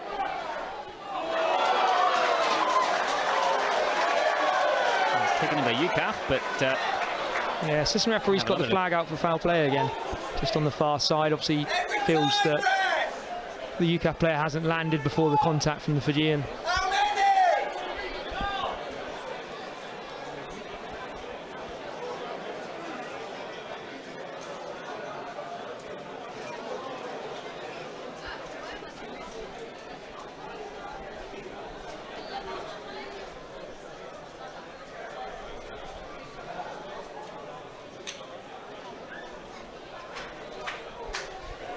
So again, the question here is going to be: was there any cover coming across when we've got an active foul play in the try line? We've got to think about, would a try have been scored, but for the active foul play. It looks like he's happy with just the penalty, and there was cover coming across, so he wouldn't have got in for the try before other players have got there to tackle him. UCAF right down in the corner. And they use that advantage and move their way over here. Cam McDonald screaming for the ball whenever it comes. Right the left hand side, the wing. First job, take it in. Oh no, that's straight there. That'll frustrate the UCAF coaches.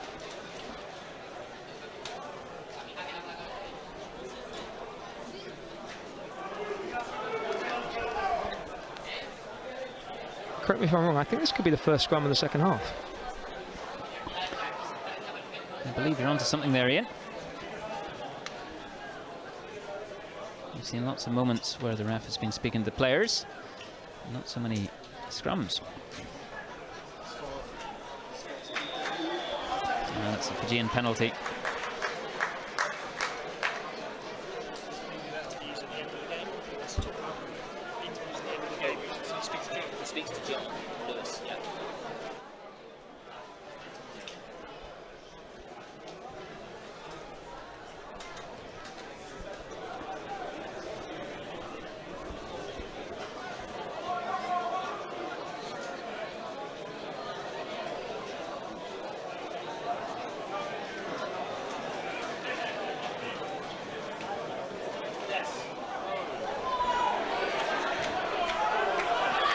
It's gone high again.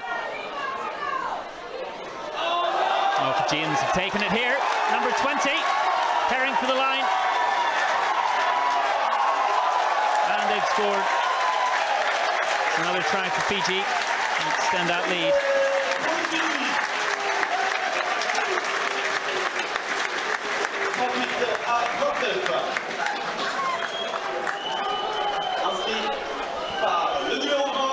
We've got the Fijian referee sat just next to us. He seems very happy with that one. Impartiality, I don't think, is quite there from him today.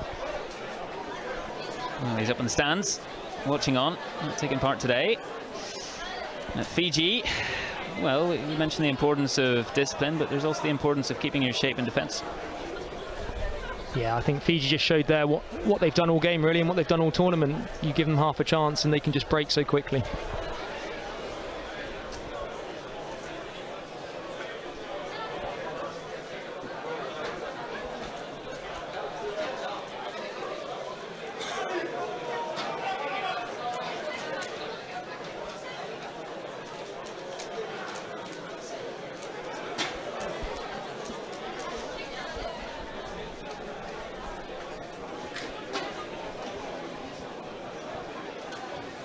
Can he make this as well?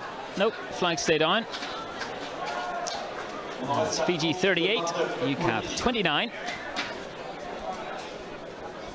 Just over 5 minutes to go in this match. As Alex Hayson comes off, Toby Papp comes on.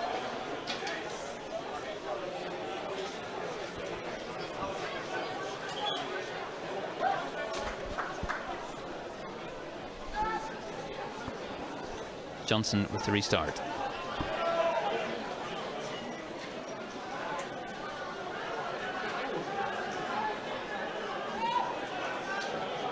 Get up, Jane-Lo, get up!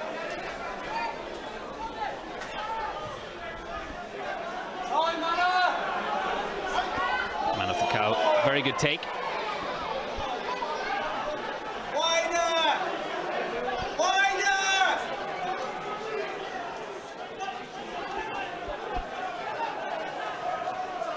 Joe Parkin to Kotobalavu. Kelly Kotobalavu this time.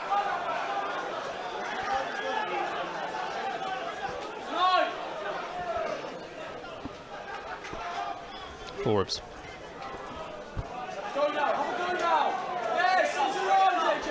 Moves through the hands. Dawson to Korovale. And Ben Chambers cleans up. That's a that's knocked forward.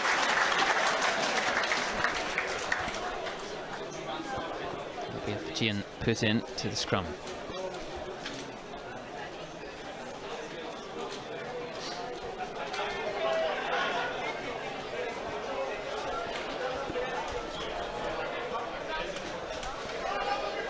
Fijian yellow card coming back on as well. That's then back up to 14 again.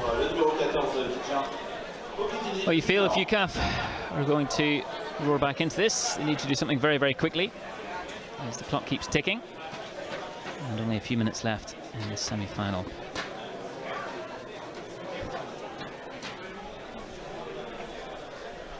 Yeah, crucial scrum here with the last one being a penalty to Fiji.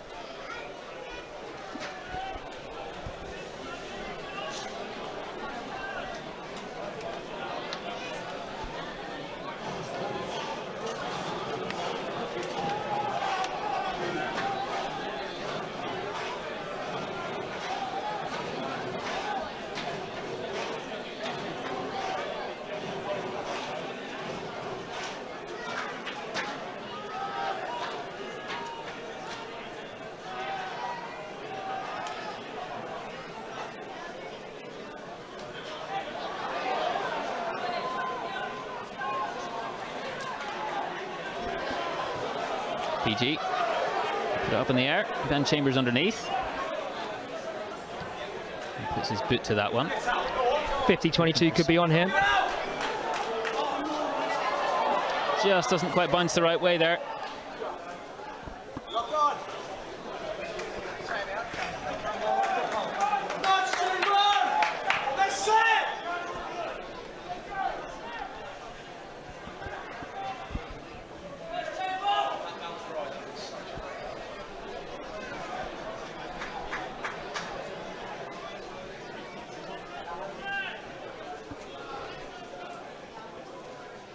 UCAF lining up here. Face the dropout. And they need something to happen very soon if they're to have any chance in this match. Coming through with a win. And they run it back through Cam McDonald.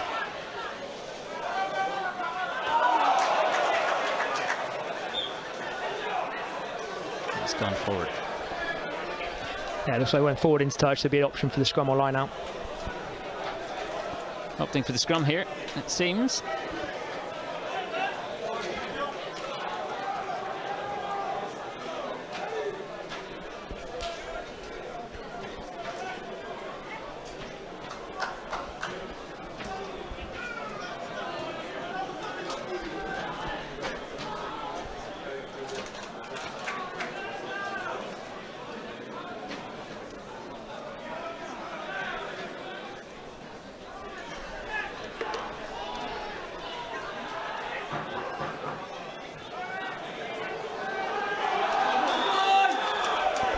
Fijian penalty in these closing moments.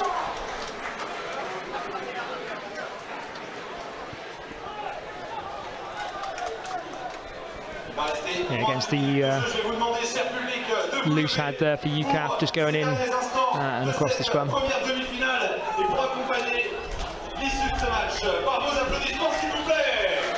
Decent touch from Fiji.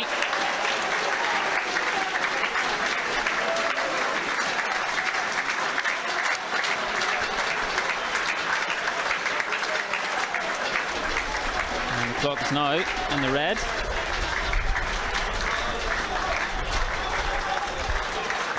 And you can't get anything from this. Fijians move it out. What can they do with the final moments of this game? They're looking for another score if they can. Oh, that's physical there. And advantage.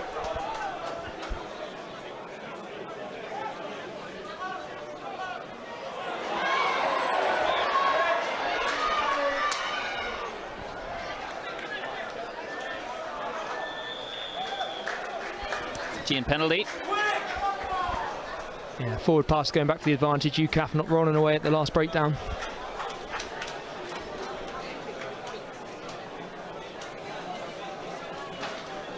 So they're going to go for goal here. Kick for points.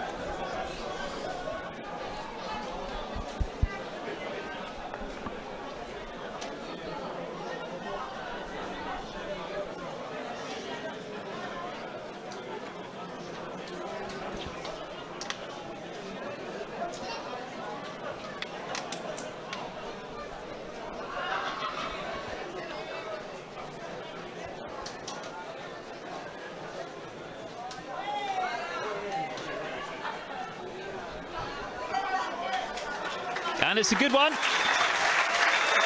And that signals the end of the game.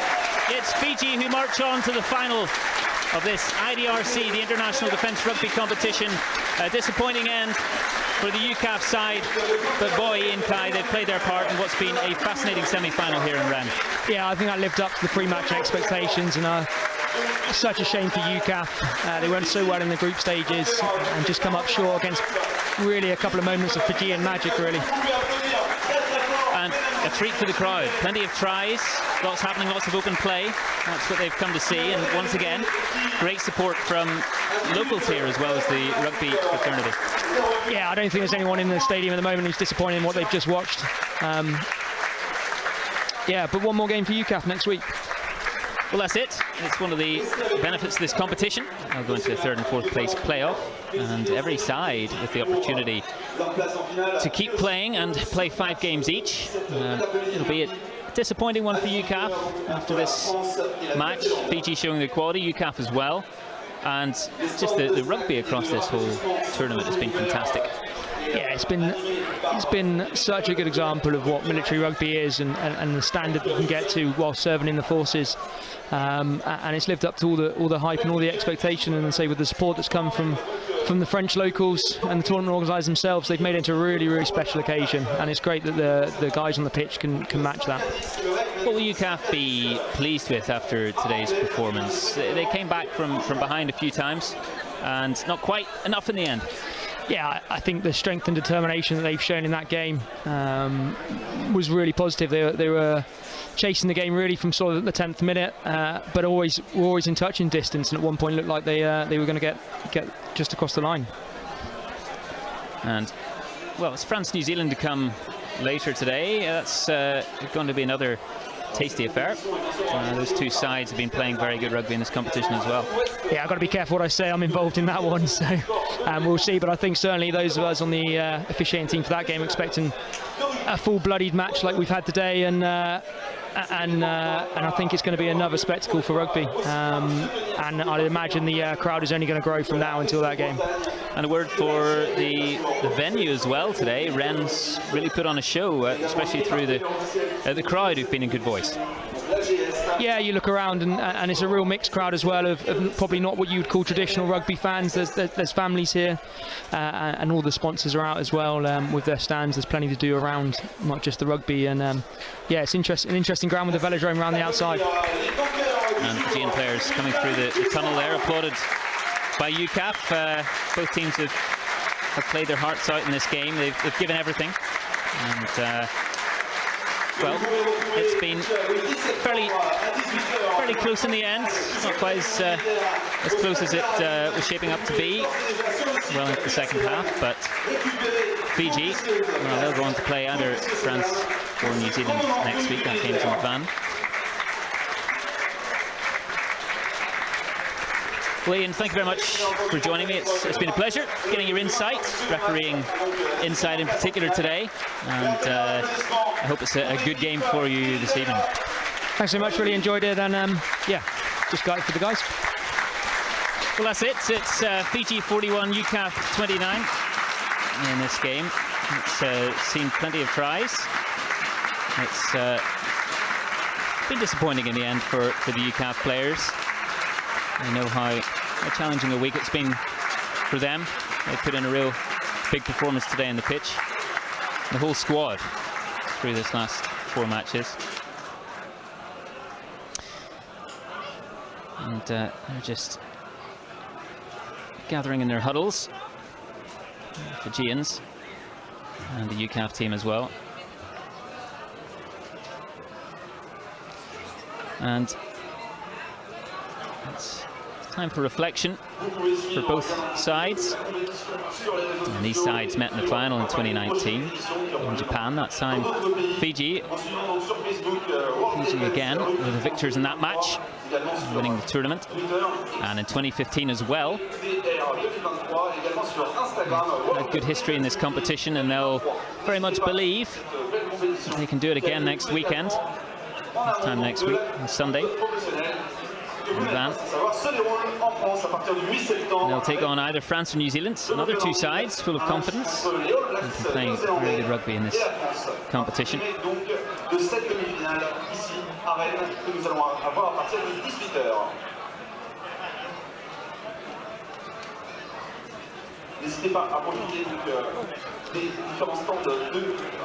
Fijians doing their stretches there after the game. It's been a hot affair here in Rennes.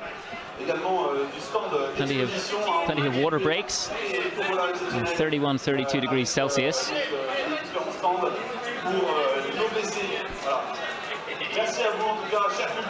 They've been training in these conditions for a couple of weeks, both sides. They're under no illusion as to how demanding it is out there.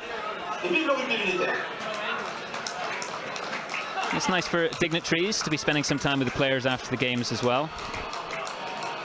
That's a nice thing about this tournament. We've had senior military figures throughout the competition, presenting them with shirts, speaking to them after games, shaking their hands before matches too. It's just added to the special occasion for each and every one of those players.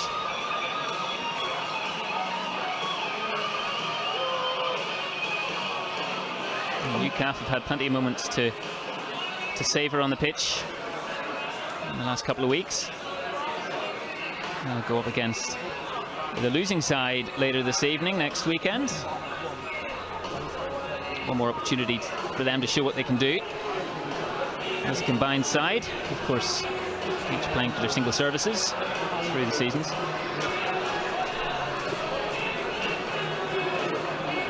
most members of the crowd staying here. They've really appreciated what they've seen. They've got their money's worth. And good to see fans, both young and old. Perhaps some new players in the future. Certainly some new fans. The Dutch and the Tongan sides, who've both been involved in this tournament. We'll see now the Fijians breaking into some post-match songs.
Well, what a spirited way to end this semi-final here in Rennes. Fiji winning by 41 points to 29. The tournament, of course, rumbles on. UCAF will be playing the loser of tonight's match between France and New Zealand, and Fiji go into the final once again for the side who won 4 years ago.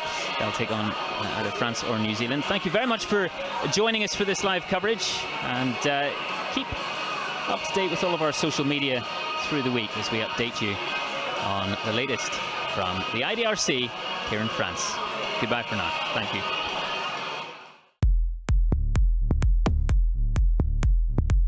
But how do you survive fighting in the jungle? I'm wearing what's called a Frisbee seat. This is the Chinook that we will be flying on as part of the fly past. It's easy to forget that we are in a potentially hostile environment.